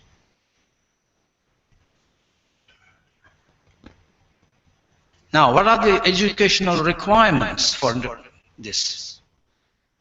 Okay, you have to have a most widely accepted route is that you usually have a Master of Science in Nursing with a focus on management or administration that places a functional emphasis on leadership. Although the curriculum may differ among advanced degree programs, it is common to find classes that focus on administrative practices, nursing research, business finance, healthcare finance, human resources management, theoretical foundations of nursing, strategic leadership and management, and nursing education. These are areas that you can you have to follow. I've got the red notice to stop, but I'm going to steal some time, okay, because I have to finish this. Okay. Now, you have to have residencies and internships also as vital parts of your graduate education to become a nurse administrator. Once you get qualified, you have to be certified and credentialed. I want to make a special note of this. Credentialing and accreditation are things that are not yet very common or not practiced in Sri Lanka. Okay. It is a system to standardize and recognize educational and work experience irrespective of the schools and workplaces you attended. It is done by a neutral body that has gained a reputation for thorough background checks. Okay. So it is not a licensing agency. It just standardizes your experience. They use strict criteria such as standing on the school that you graduated from, the curriculum, the quality of the staff, the entry criteria, the transcript, record of discipline, employment history, academic involvement, publications, specializations, licensing history, and continuing professional education. They look at all those things and they certify you as being a member of this, what is called board. So then you are called a board certified nurse administrator. There are lots of different accrediting bodies. They all do the same thing, but because the country is so big, there are areas like in the west coast, then in the east coast, and in the middle of the country. And because of the large number, these areas or these bodies that do credentialing, they have slightly different standards, but they do more or less the same thing. Most of the time, you have to have a master's degree and 2 years of experience as an experienced executive nurse. Now, the first accrediting body was founded in 1933, so it's been around for a long time, but not necessarily all were nurses. They were healthcare executives. Now that area is being taken over by nurses. Okay. There are about 40,000 in one of those professional associations. Okay. Now, just a word about salary. This will interest most of you, I guess. All right. To get to be a nurse administrator, you are probably about age maybe 35 or so when you have done some work to get there. And The average salary is about 150,000 US dollars a year. That comes to about maybe 12,500 US dollars a month. Here are the salaries in Massachusetts, Rhode Island, New York, and New Jersey. These are eastern states found on the Atlantic side. I have made a red line there saying RN 65,000. Mean annual wage in New Jersey for a nurse executive would be 110,000. I mentioned RN, which is the registered nurse, as 65,000 because just 1 month ago, 2 of our IIHS graduates became RNs in New Jersey. They wrote to me and said, "Doctor, this is how much we are making now." And I was so happy for them, I thought I should let everybody know. All right. Now, these are the salaries depending on the kind of work you do and the settings. General medical and surgical hospitals, that's the average. Nursing care facilities, that's the average. Home care services, outpatient centers, okay. And now, these careers are growing. You can see that social and community service managers, 21% growth rate. Practice managers, 23%. Health insurance specialists, 22%. So there's a lot of potential for nurses who want to get into this. And it is not all hospital-based. You can see that hospital administration and private practice are at the bottom there, but there are other areas: ambulatory services, laboratories, nursing homes, home care, pharmaceutical, and health insurance.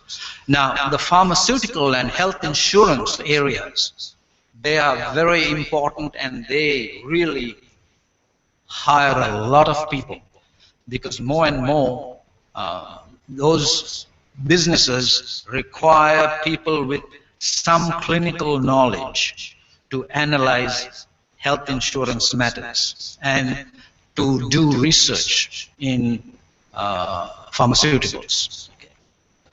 All right, and there are some journals that you can look at to get more information. There's one called the Journal for Nursing Leadership, and also the American Nurses Association, which has a lot of information on how to get ahead as a nurse administrator. All right, I'm sorry I went over time, but that's all I have to say. Thank you.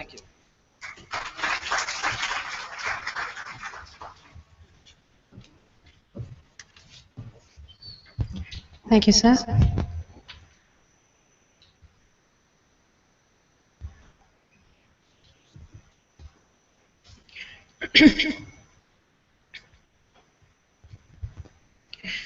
At this time, I'd like to move on, and our next speech will be on the importance of quality and risk management in nursing care process.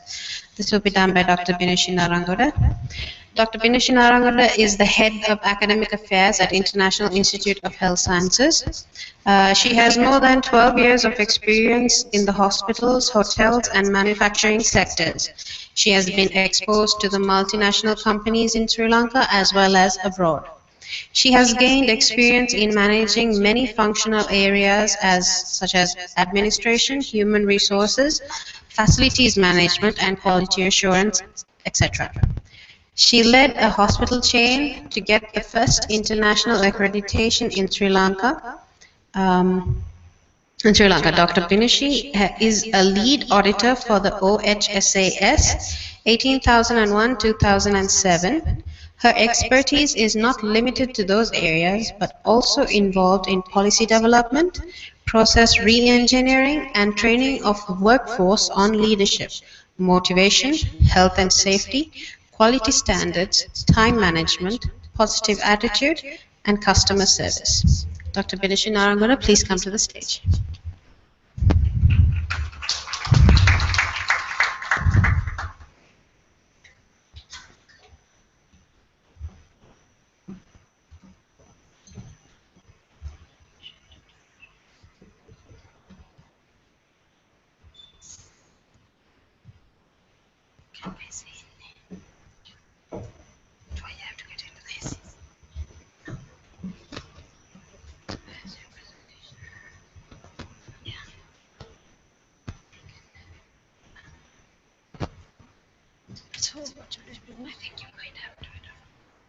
Good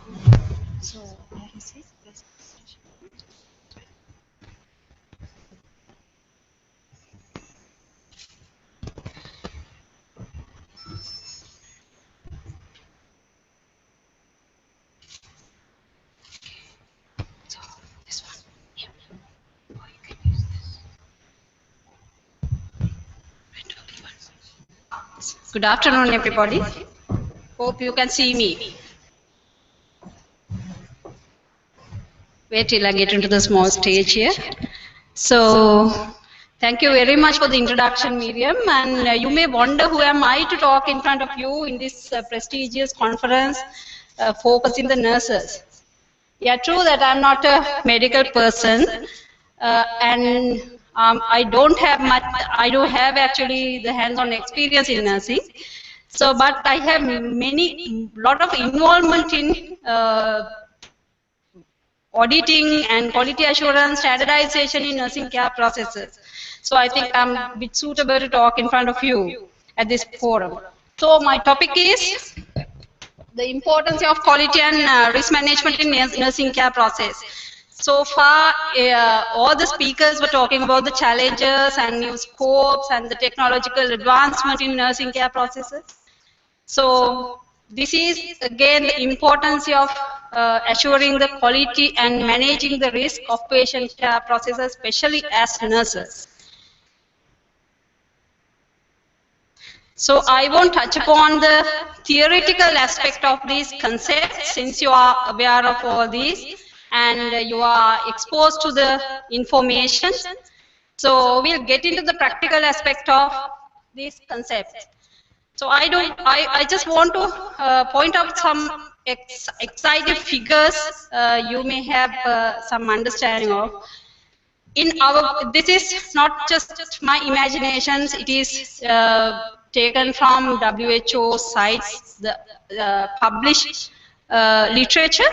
1 in 7 patients in hospital experience a medical error. This is a world figure. 1 in every 300 admissions leading to a death due to a medical error. And 2 million people pick up hospital-acquired infection. 23% of European Union citizens, including UK at that time, claim to have been directly affected by a medical error. So what about Sri Lanka? So we were just talking about the figures in other countries, and this is something in the US. So the US, it is the third cause of death in US. Patient admission is the medical errors. So in Sri Lanka, we don't have any medical errors. Have we ever experienced medical errors? Do we have any published figures, published data in Sri Lanka? Does it mean that we don't make any errors in our medical care process? No. So I think our figures may be much more than the published figures in European world. So anyway, so this is why we have to talk about the quality, patient safety and risk assessment in nursing care processes. Especially we are focusing on the nursing care process since you all are nurses. So where it's gone wrong, why it's going wrong, who is responsible for that? All this has to be addressed and identified. So this is where the quality, risk management and patient care, patient safety concepts comes into the picture. So all these speakers were discussing about this quality and patient safety aspect so far.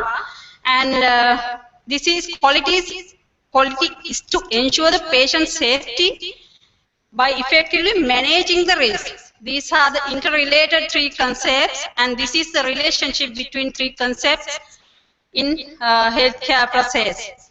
The concept of quality has conceptualized, at least we can see this concept in the manufacturing sector. Started in the manufacturing sector, though it is very common in the healthcare sector now.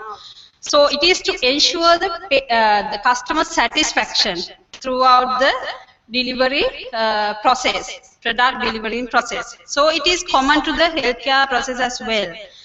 So this quality, patient safety, and the risk management aspect, this concept has gone back to the era of Hippocrates. You know the code of the established code of ethics by Hippocrates. He stated that never do harm to a patient, just at least help them, or just do no harm to the patient. And even the Nightingale in nursing quality, so it is, you can see some evidences in nursing quality and standards, where Florence Nightingale was treating the soldiers. So there are some evidences, documentary evidences, how she managed the patients, how she has treated the patient with the team, and day and night operation, how they are managing, taking care of the patient within that time. So these concepts are not new to the medical care, the patient care process. So where the nurse's role comes into the picture in this quality management aspect, you know that the nurses are the single largest population in the medical sector. So then you are the heart of the medical care. Without you, this system will collapse. So no one can exist without the support of a nurse in the healthcare process. So you are in contact with the patient 24 hours. So your patients are very close to you than to the physicians. So that is why you are called as heart of the healthcare process. And you know that how demanding your career is and how recognized your career is. It's a rewarding career. So your role in quality aspect is very much higher than the other professions. So you know there are certain risks actually associated with the nursing care process. So medication errors are the biggest risks associated with the healthcare process, and the hospital-acquired infection falls risk, though it is not very common in Sri Lanka. We always have a bystander sitting with the patient, but in other countries, Western world, it is quite common. And the patient dissatisfaction, you may have experience, so you don't know whether your patients are satisfied or not. In a private sector, we know that they are not happy with us, we assess their satisfaction and all that. But in a government sector, it is a bit difficult to gather the data, or you are not exposed to collect the data in the government sector to assess their satisfaction. And the refusal of treatment, again in our country, this part of the world, it is not very common. So patients won't refuse the treatment as long as the physician specifically mentioned about treatment. But in Western world, but in other few years, the patients will be, they know about, as Dr. Kitsiri very correctly said, they are exposed to the world. They know in Google, they can find the information about everything, about treatment. So they can refuse the treatment.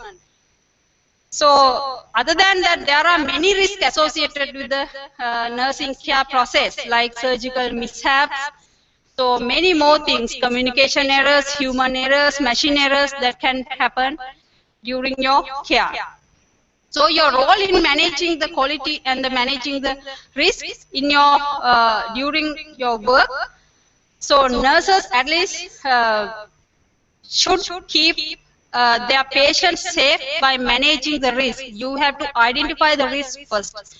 You have to identify all the risk associated with medical care process. Even the previous speakers were talking about the risk management.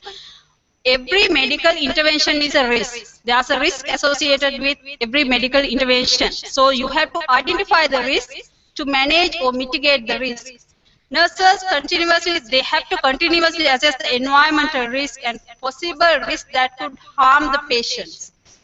And successful risk management requires nurses to recognize risks before reaching the patient. That is your role. You have to identify the risk and mitigate them before reaching the patients. Once it is reached the patient, it's an error.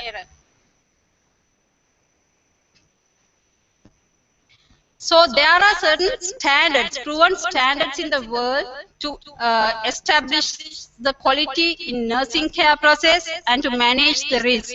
So we have to benchmark our nursing practices with the international standards. And we have set standards even in Sri Lanka. So you have learned about all these standards, nursing care process, care plan and everything when you are studying in the nursing schools. But with the time and the crowd, so you may not practicing whatever learned in the nursing schools when you're studying as a student. Quality of nursing requires for excellence in delivery of care. Nurses' quality affects the entire healthcare process. As I told you earlier, you are the heart of the medical care process, so your activities affect the entire medical care of the hospital. Quality initiative, what you can do at least to minimize or reduce or eliminate this risk associated with the patient care process. That is, just try to identify the risks in each activity, in each processes, and try to provide better care in the sense, try to do something better than today and better than today. Try to do something better tomorrow. Identify the possible issues pertaining to the risk identification and risk mitigation. You may have a lot of problems in the hospitals, especially in the government hospital. You are handling a lot of patients. So you have many more issues than what we understand. So try to understand the issues pertaining to the nursing care process and identify and implement best practices in nursing care process. What you have learned or try to do something, once it is getting to your system, it will be in the culture. So you don't need to forcefully implement something in the nursing care process. Once it's getting to your blood, it will be a system. So make sure the quality and safety aspect of the patients is taken care by you. So just try to be a very good communicator. That is one of the biggest problem we have with our nursing community. We are very good, we are very skillful and we are knowledgeable, but we are not good communicators, especially in the public sector. We don't talk with the patients, we don't talk with the physicians or the bystanders. So we are a bit reluctant to talk with the patients. So of course I understand that you don't have much time to spend with your patients or the bystanders. But somehow you have to allocate few minutes to talk with the patients, and a lot of problems might resolve. And you might have to, you can understand the risk associated with the patient, individual patients, by talking to them, by communicating positively with the patients and bystanders. And be a very good intermediator. You are the intermediate. You are working as the intermediate. You are mediating between the physicians and the patients. You are talking, you are intermediator between other departments. So be a very good intermediator. Try to coordinate all the aspects of the patient care process. And be very vigilant what is happening around you. Try to upkeep your standards, upkeep your knowledge and the skills all the time. And try to be apart from all this, try to be a very good nurse. You know who is a very good nurse. You have learned and you know, you have experience, you have exposed to, and this is why you are here. So try to be a very good nurse, to be a very good human being. At least at the end, you will not do any harm to the patient by assessing the risk and maintaining the basic quality of nursing care process. So thank you very much.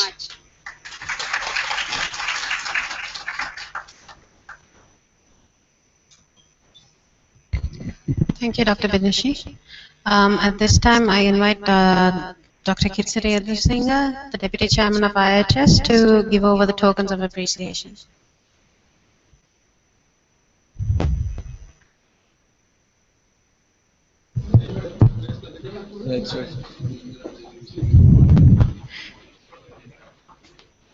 First of all, to Dr. Nihal De Silva.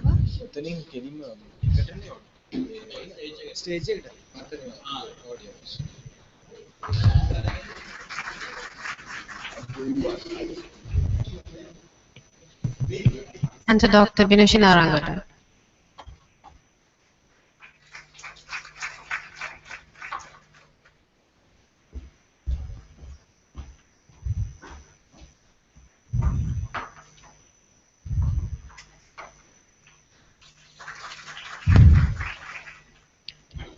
Thank you, sir.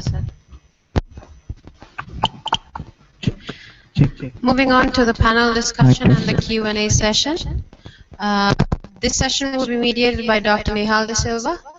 And can we have all the speakers for the first session?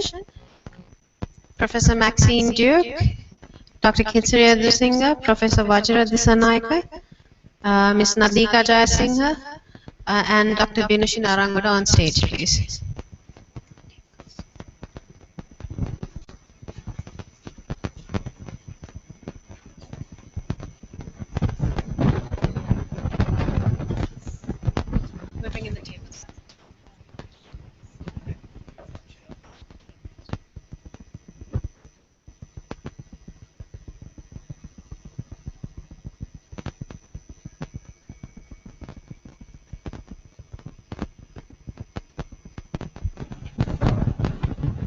People who have questions, if you can come up a little bit so that everybody else can hear your question too. Thank you.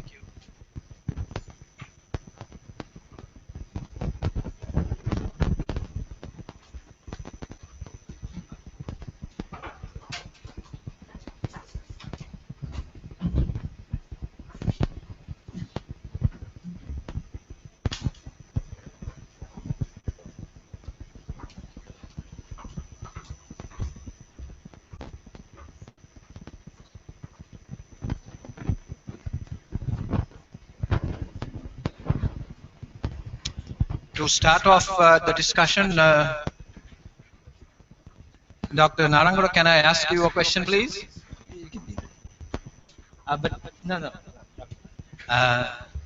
Maybe you'll have to come to the microphone. Do you know how many hospitals in Sri Lanka in the private sector have risk management departments or committees or quality assurance committees, or anything along the line of maintaining good patient care?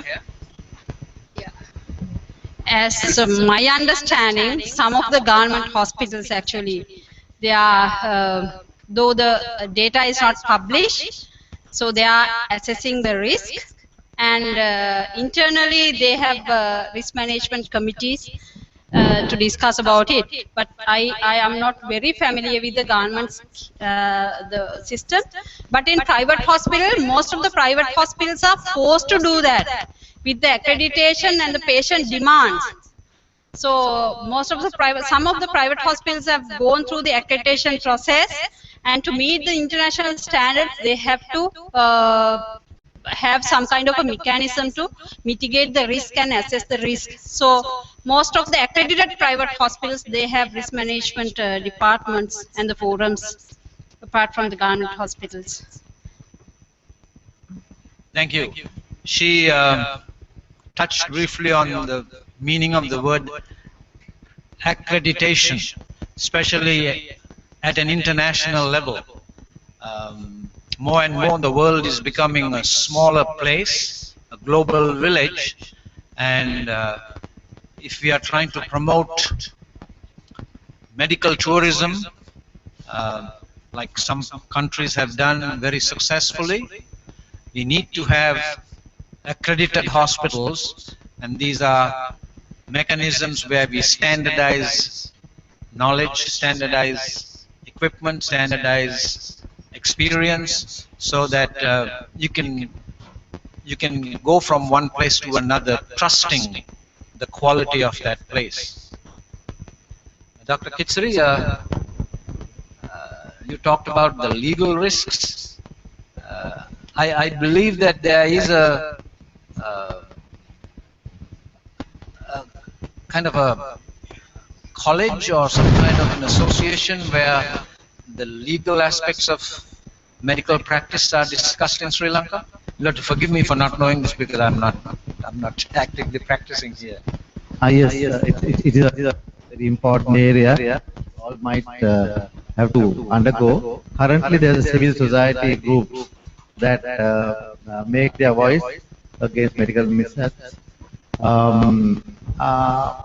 Government sector, we have to face this every day. Many cases, and thanks to our health, takes ages. By the time we retire only, they will have to put us in jail.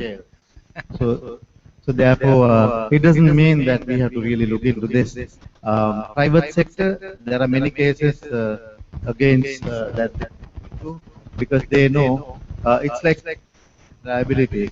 The word that we use to take out from the big fish. They will not litigate the healthcare professional, but they litigate the hospital. So they know the state sector, it's not difficult, it's not easy to get money from the state sector. The consumers, the private sector, they can definitely access the wealth of the hospitals and they sue them. And most of the cases are generally solved outside the courts on settlements. But the most important thing is, as Dr. Binuji said, we really have to look into our processes. When we have a policy, put up a system and put all our systems and standards and then monitor them continuously. And because the loads are very high in the government sector, we will have issues. So therefore, it's important at today's context that we will look into studying our processes and then, of course, putting up systems and monitoring that.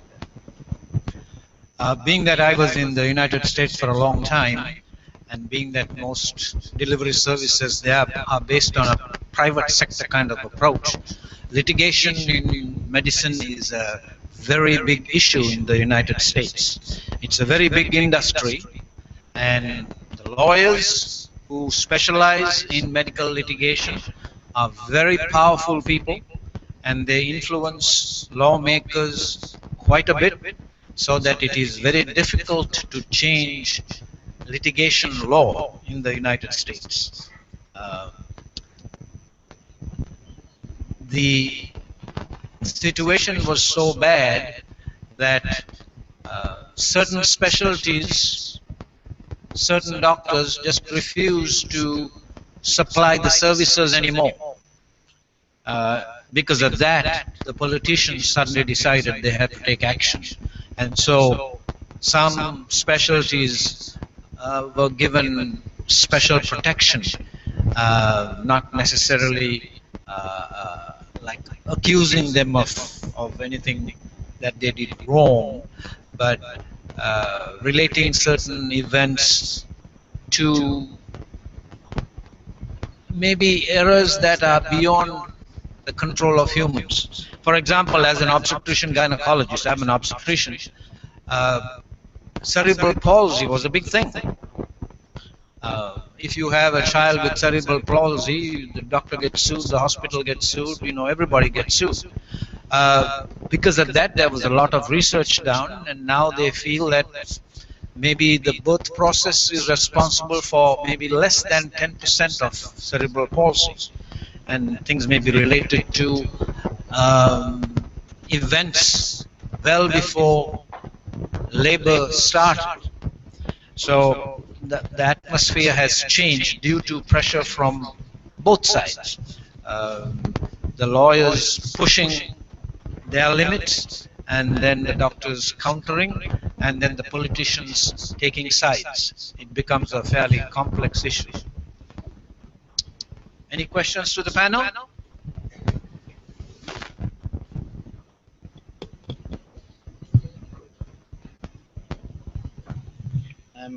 I have a question from Professor Maxine. Would like to share with us the Australian experience in terms of the healthcare risks, the role of nursing administration. Happy to. The statistics on risk management are globally appalling. appalling, really.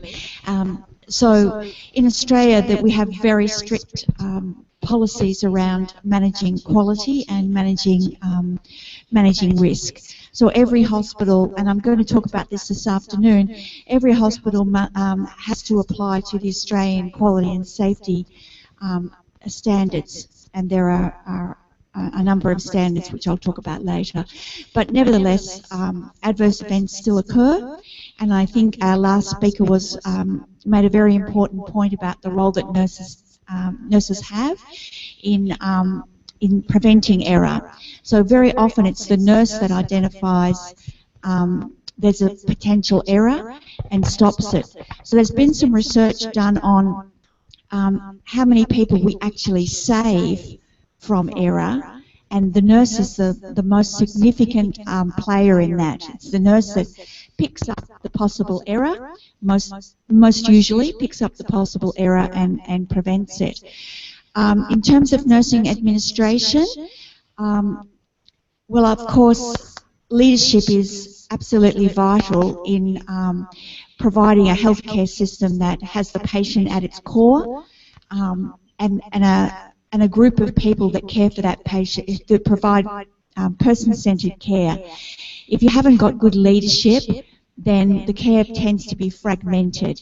And I think also that there was a point made about communication with our colleagues. So in Australia, we are very committed to interdisciplinary, multidisciplinary care, so that the patient doesn't have fragmented care.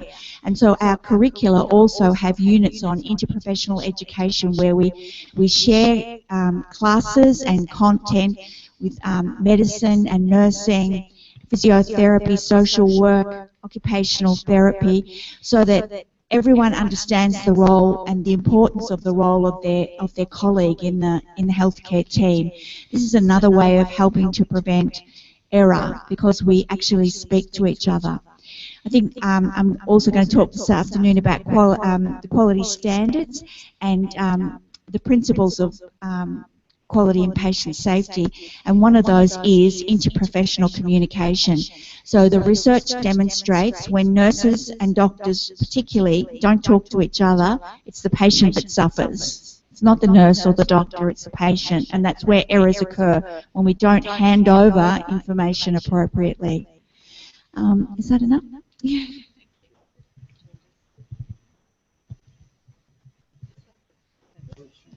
I've just got a question for Professor Maxine as well. We had this discussion while we were having tea, but we've got some of the biggest nursing giants of Sri Lanka here, so if you could just have a few words with them as well. So Australia transitioned from hospital-trained nursing to university-trained nursing over maybe 20 to 30 years ago. How difficult was the process, and what do you think would mobilize the change and help help everyone's mindsets to go through the change? I think one of the things that's most important for you in Sri Lanka to understand is the information I gave you in my presentation about the fact that when you move to baccalaureate prepared registered nurses, you have fewer errors, mortality rates improve, and basically patients don't have the adverse events and the issues that they have when they're hospitalised. So it's actually better for people, for patient care. The higher the education of the nurse, the better the patient care. The process, as I said, is of changing from apprenticeship to bachelor's degree happened 30 years ago in Australia. It was not without its hiccups, it's fair to say. Mostly because when when the students undertaking a bachelor's degree were undertaking clinical placements, the nurses in the hospitals perhaps felt that they didn't have the level of knowledge and skill to assist them to learn, and they felt maybe a little bit threatened by that, and so the environment was not always conducive to learning. But over the years, I think everybody's learnt to appreciate each other's skills, and also the majority of people in hospitals and health centres and in primary care now hold a bachelor's degree. So there's a much better understanding of what the student is there to achieve. So the student's learning outcomes are now understood and implemented. It's not a, I guess if I was, and I wouldn't deem to give advice, but I think if I look at the UK, which is still only just transitioning to bachelor's degree, they still have a lot of, they've only just gone to you must have a bachelor's degree in the last few years, and the US still has a couple of levels of education.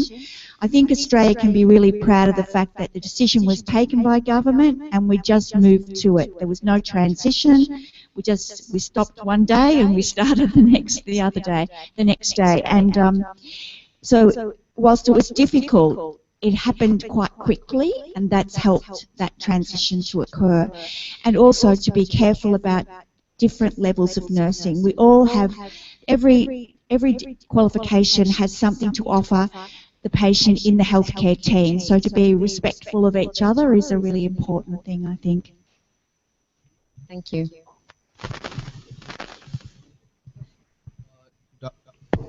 Dr. Kitsari, I would like to ask you a question. So when it comes to the training of nurses,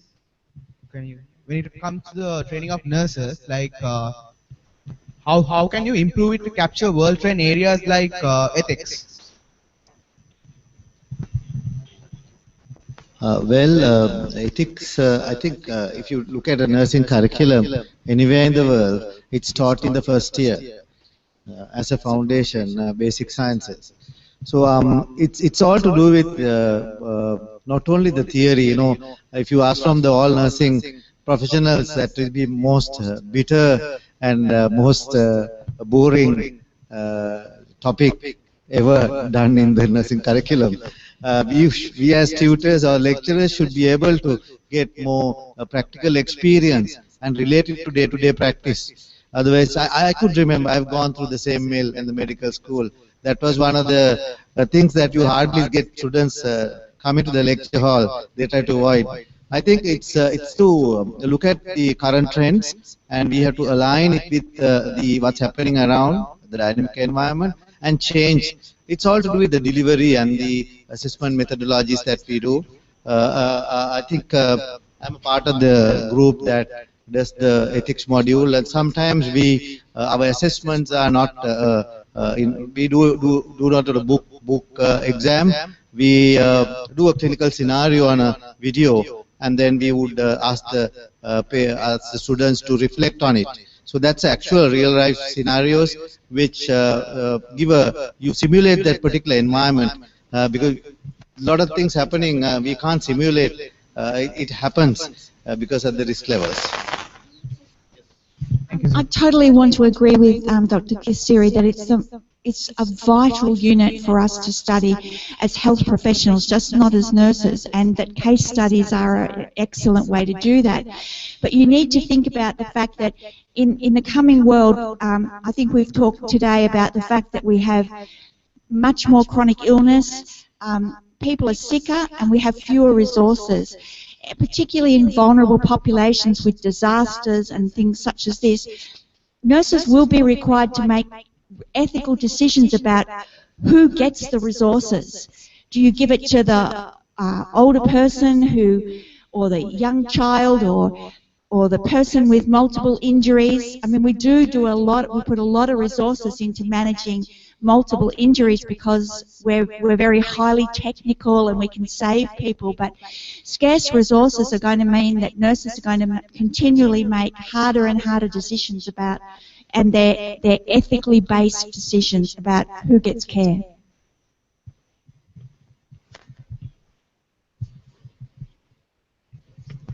Any questions?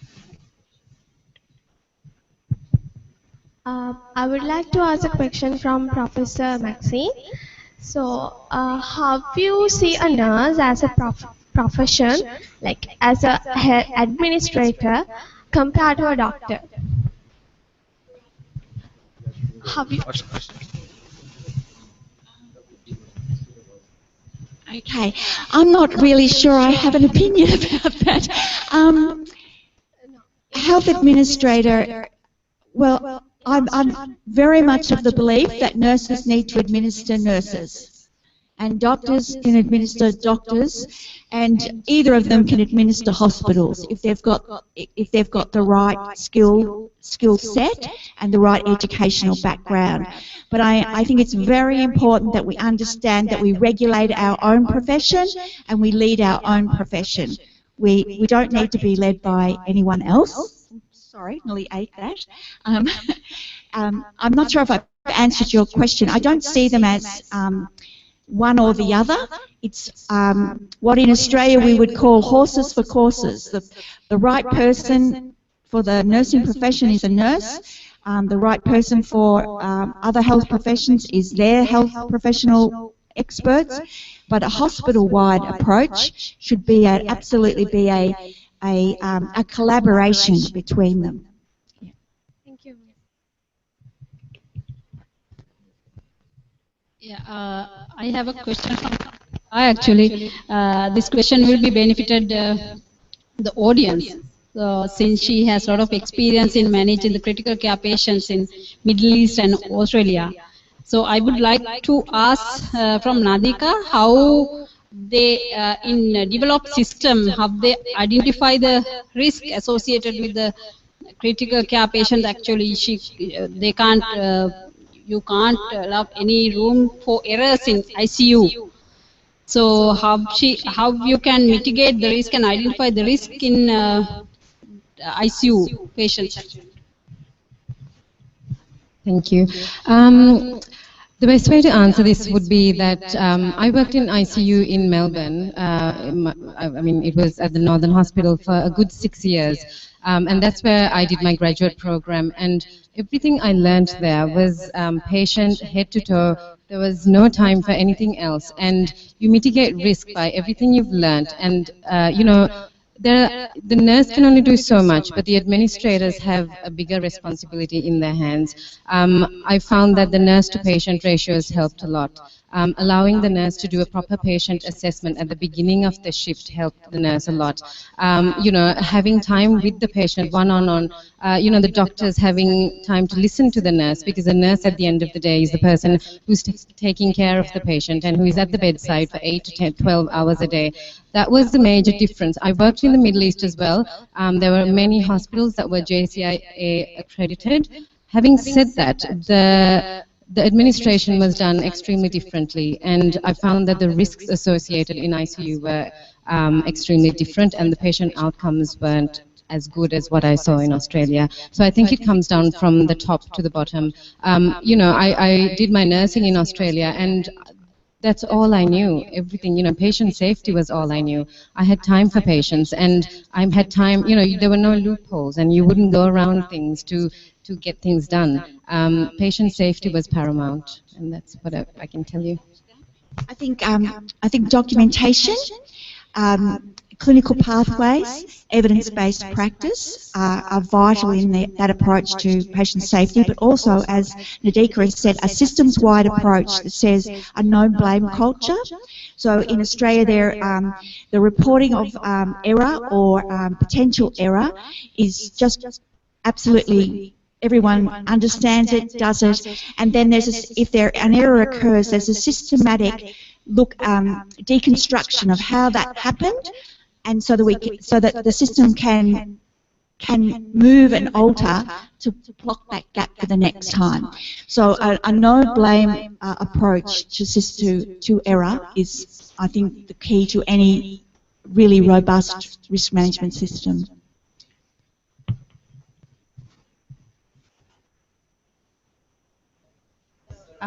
My question is to Dr. Kidziri. Doctor, since you spoke about ethics, what can we do as nurses to safeguard ourselves ethically, like in the legal aspect in our practice? Safeguard?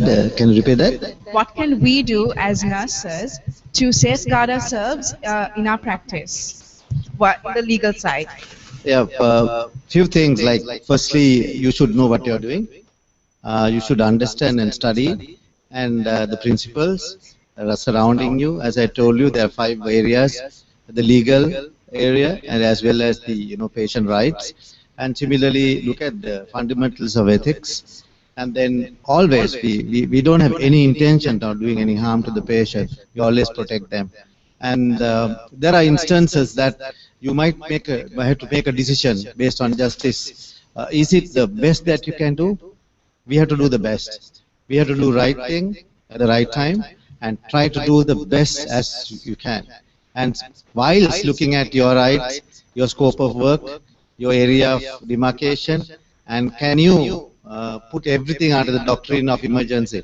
That's the area. I mean, based on that philosophy, you have to look after the patient. At the end of the day, you have to cross boundaries. So it's high time that we look at the dynamic environment, what's happening out there, and use more technology, and then use our clinical skills, safeguarding ourselves as well as the patient. Thank you, Doctor. If I may add to that, first of all, if you call yourself a nurse, you have to keep abreast of what you are supposed to know.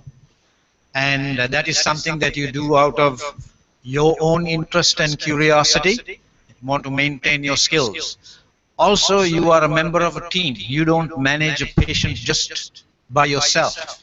So there are other people around you with whom you can share your experience and get advice from. And that's where maybe nurses with more experience, nurses with seniority can help you decide what you need to do. As Dr. Kitsiri said, if you have to make a snap judgment because it's a real emergency, you have to use your best that you can.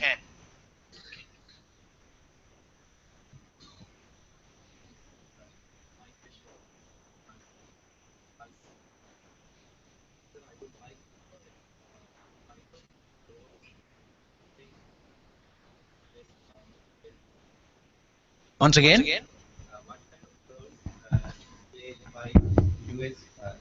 Government health agency. What role they by the US government? Well, it's not an easy question to answer in the sense it's fairly complicated, but basically the US government does not get involved in providing clinical services. It's all done by hospitals that are run on a non-governmental, sometimes profit-based, sometimes non-profit-based, but a system that doesn't depend on the government for rules and regulations. There are basic rules and regulations, like patient rights and all that, but the running of the hospital itself is done as a private business. Now, the US government does look after its armed forces, and they have a very big system of hospitals called the Veterans Administration. It's kind of being questioned all the time as to how efficient it is and whether it's worth the money that the government is spending on it and the quality of the people who work there. Typical kind of, quote, government, kind of attitude they seem to have. Now, whether that attitude is right or wrong, I'm not here to question that. But compared to the private sector, it's not as efficient. So, to work for that system, you have to be a US citizen because you are working for the US government. But to work for other systems, you don't necessarily have to be a US citizen. Okay, I'm not a US citizen, but I'm working in a lot of different places there. So the government, in fact, does not get involved in supplying clinical services.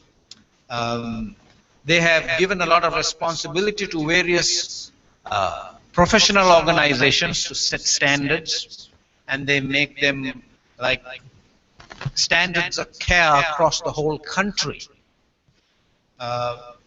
You're supposed to follow those guidelines, but you can modify them according to the situation. I don't know whether I answered your question, but that's basically what it is. Now, the government does get involved a lot more when you go over the age of 65. And that's because the government kind of pays for a lot of your medical services. after the age of 65. But now even the government is getting poor, not enough money to go around, so they expect you to supplement what the government is giving you with private insurance. Okay, so you have to go and buy your own private insurance. The government is very reluctant to start providing clinical services. They do provide clinical services to the mental health services. It may be a service that is not very popular with the general physicians. So the government has some institutions where they treat inpatient and outpatient mental health services. That's the area where the government gets closest to providing clinical services. But the other places, they will just give the money. For example, let's say there is a place in town where there are a lot of poor people. They go to the closest hospital to get treatment.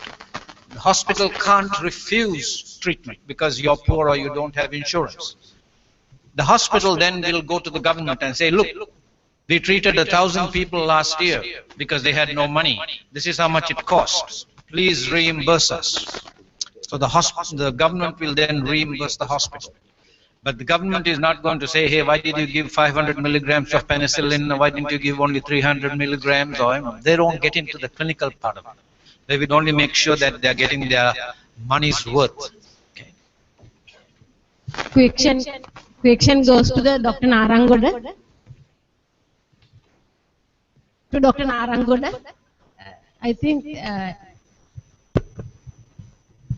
incidental report system reduce the risk, or it ensure safety. Through your experience as auditor, can you tell us how to develop a good incidental report system?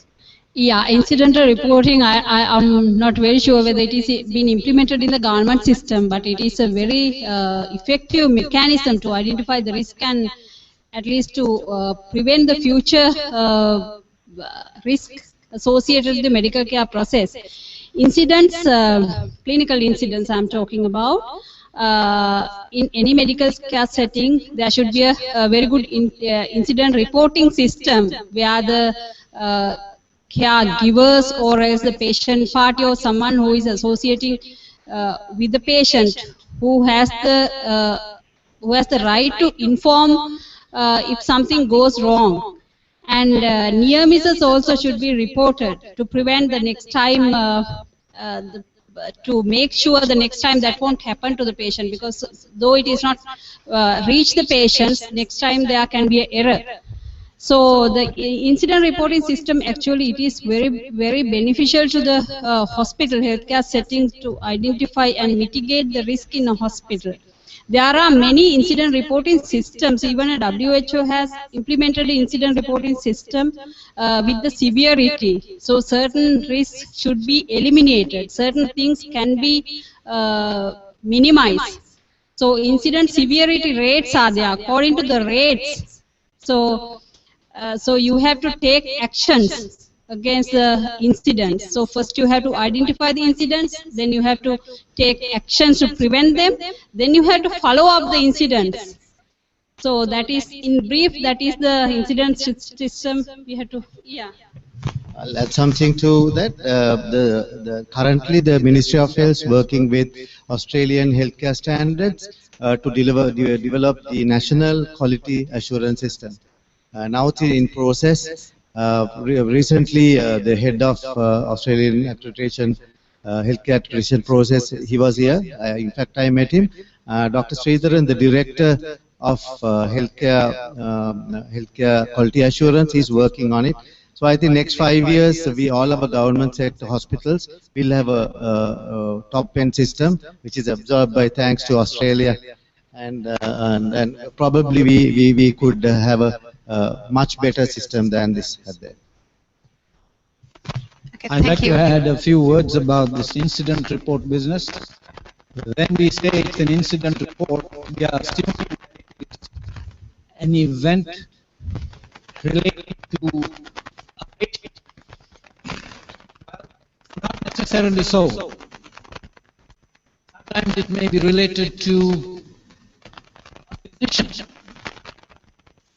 Once you come to a certain age in life, your eyesight fails, you develop tremors, you tend to be slow in your movement, you tend to get late to come to the operating room on time, you tend to take half an hour for an appendectomy, whereas it should only take, let's say, 10 minutes.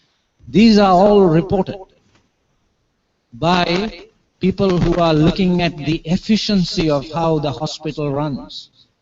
And you are then given notice saying that, hey, you came to the operating room 3 times last month and everybody smelled alcohol in your breath. This is not acceptable. So those are also incidents which do not affect an individual patient but may affect the health of the whole organization. So people have to be kind of on the lookout and report those things. This is not a way of squealing on other people, but it is just to protect the organization that you're working for. Okay, thank you, sir. This concludes our discussion session. And at this time, we would request that the ushers take the VIPs and all the invitees and the speakers down to lunch. And participants, please remain behind for a few minutes. Thank you.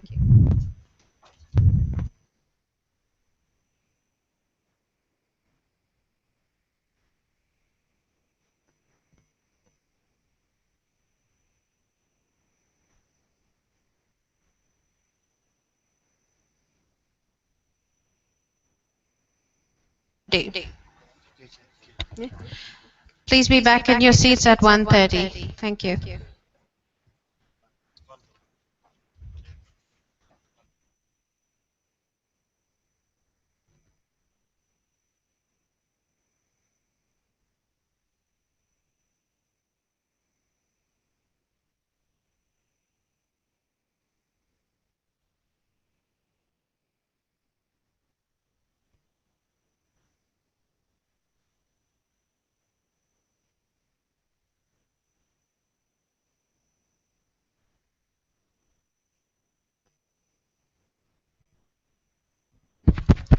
Participants, please remain behind for a few minutes. Please remain behind for a few minutes. Thank you.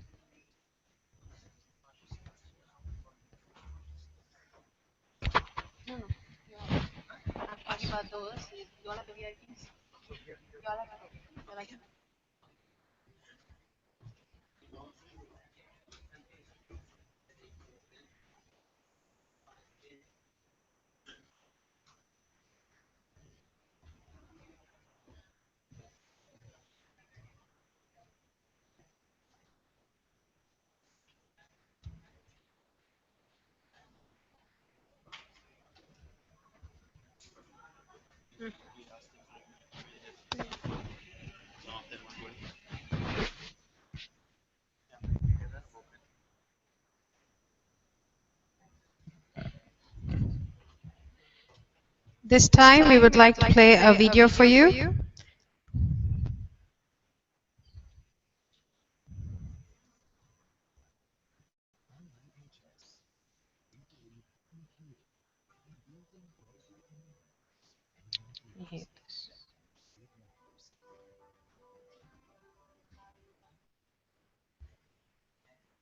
Just give me a minute.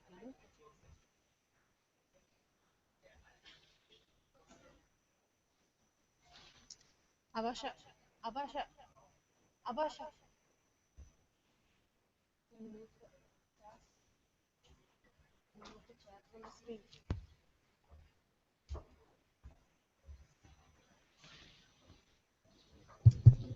Check one, mic check one, two, check one.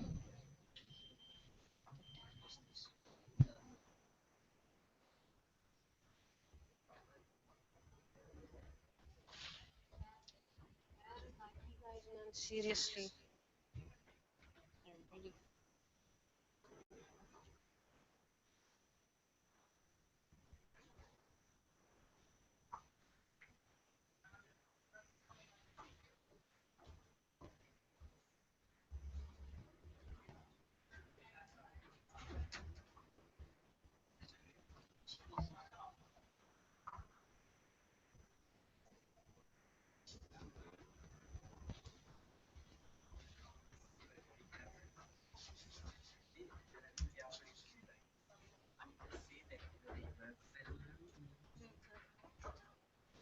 I'm getting lost on this. Where's my IT people? So,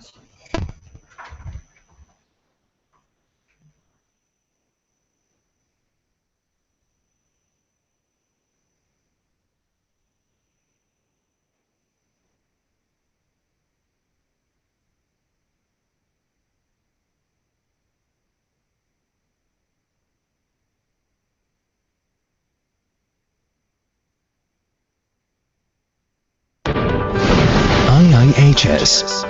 We believe in healing, in building healthy environments, and in ideas that can save lives.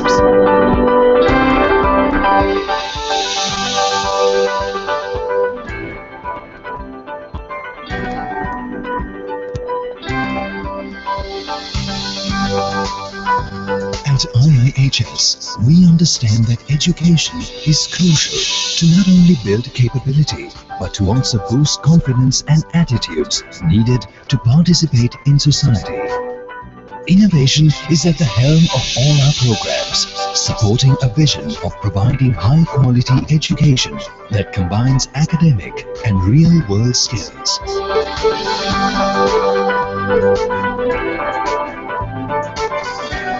We believe that by investing in education, we can turn it into an investment for the world. We envision a healthy community that is supported by health professionals who can positively impact upon people's lives.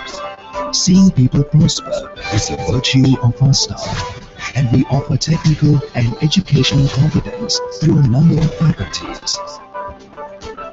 Though our journey has been short, our achievements have been many.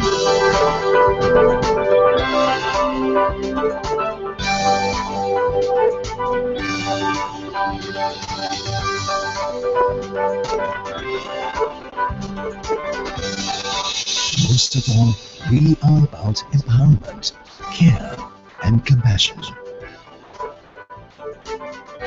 With IIHS, the opportunities are unlimited.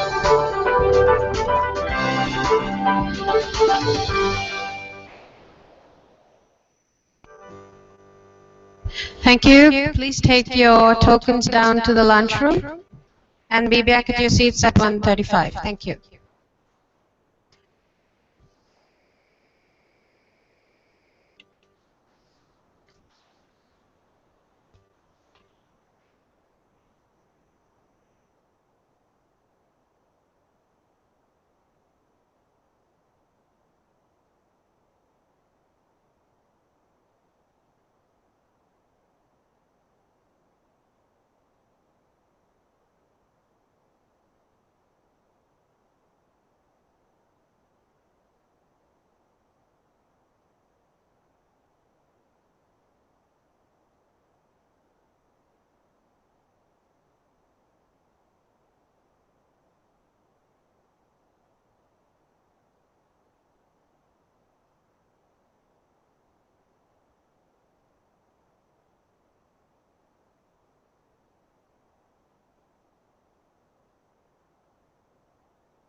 Hi, my name is Nidhi Anandaraji. I'm a former student of IHS who's currently studying Bachelor of Nursing at the University Waterfront campus.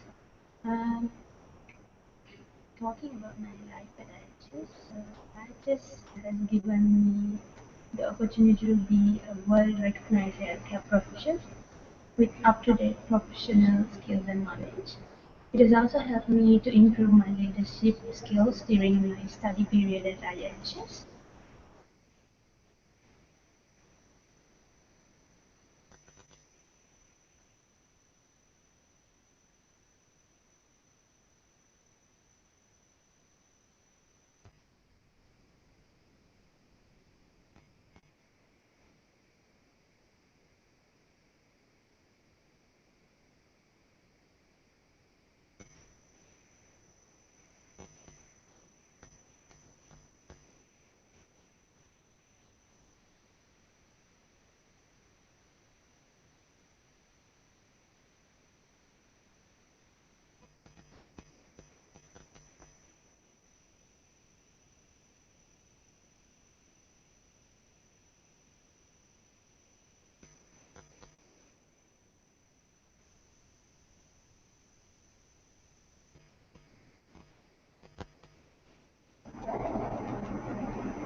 Hi, my name is Nidhi Anandaraji. I'm a former student of IHS who's currently studying Bachelor of Nursing at the University Waterfront campus.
Good afternoon, everyone. Welcome back to the second session of the Bio-Inquirer conference. At this time, I would like to show you a message from one of our nursing graduates, Neelia Senori Mahara, who is now in Deakin University, Australia.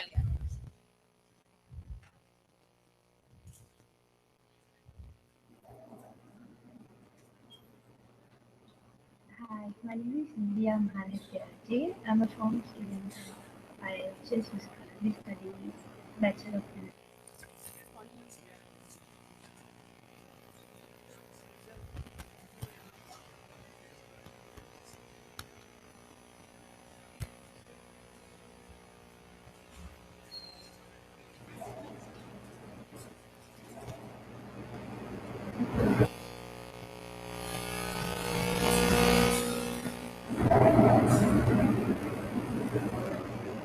Hi, my name is India Mahanatyaji. I'm a former student of IHS who's currently studying Bachelor of Nursing at Deakin University, Waterfront campus. Talking about my life at IHS, IHS has given me the opportunity to be a world-recognized healthcare profession with up-to-date professional skills and knowledge. It has also helped me to improve my leadership skills during my study period at IHS, and also helped me to save a lot of money through its pathway program in Sri Lanka. And I'm glad that I got the opportunity to start my higher studies in my home country without having to travel abroad for 3 years. I just have a very approachable and supportive staff and a learning environment. The academic staff at IHS have always helped us to move forward in the field of research, both in the international and Sri Lankan context, as well as in the clinical and academic fields.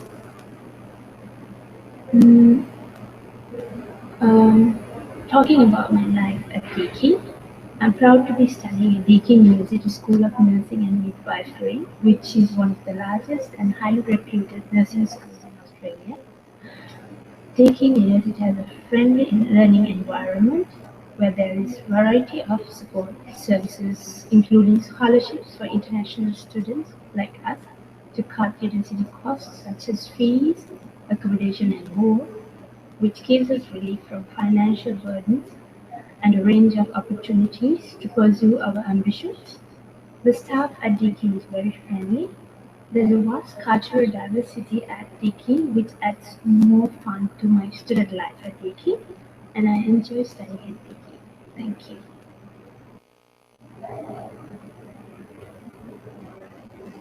Hi.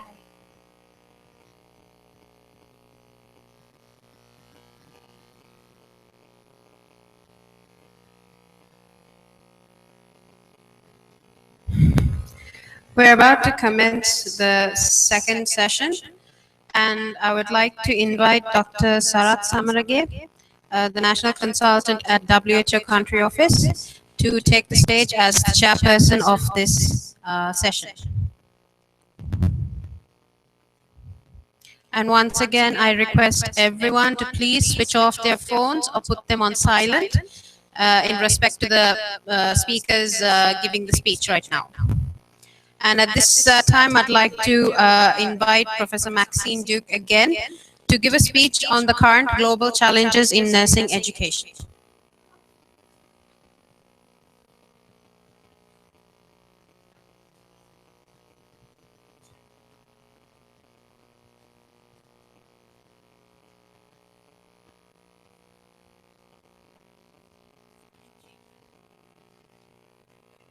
Good afternoon. I hope you all had a very pleasant lunch, and thank you for coming back. It was a very interesting morning, particularly the question and answers, I think, were very insightful about Sri Lanka healthcare and Australia. I don't feel like I'm maybe down there. Is that better? Yep. Okay, so I've been asked to talk about global challenges in nursing education, and I think my talk will pick up on some of the things that were spoken about this morning. So I'll go ahead because I want to try and catch up time as well.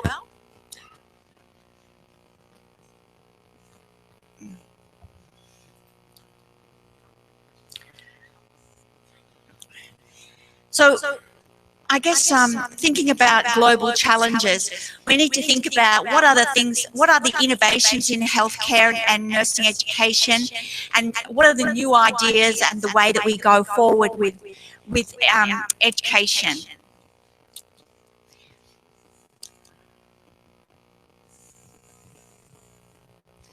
So healthcare in the future will involve greater health promotion, chronic disease monitoring, and care of older people. I don't think that's a surprise to anybody. We all know that that's the way of the future. So across the world, we have continuing challenges around aging populations, antibiotic resistance, chronic illness, obesity, heart disease, and mental illness, increasing use of technology, and we've had some great presentations about the use of technology and how helpful it is for us in healthcare. That's only going to grow. So what's the challenge for nursing education in preparing nurses for that? Disaster management. You will know very well in Sri Lanka with your recent floods. What are the skills that nurses need to be able to help people in vulnerable situations, such as disasters? Very low resource environments. So those people who are living in refugee camps across the world, or are detainees in countries such as my own. What is the role of the healthcare professional, particularly the nurse, to help promote health and support people in the time of illness when these resources are very low? And climate change. And this morning we talked about ethical dilemmas. So climate change is highly likely to affect resources in all across the world. There will be more catastrophic climate situations such as wildfires and storms and floods and so forth. So these things, that's a global challenge, but it's okay to say these things are happening, but are we producing nurses in our education systems that are well equipped to deal with these things? So what are some of the other challenges, particularly of nursing education? So migration of nurses is one of those. So particularly in developing countries, nurses are educated and move out to, as you heard this morning, maybe get registered in New Jersey or Australia or whatever. But what does that mean for the health system in their home country? Are there enough nurses in their own country to provide the best possible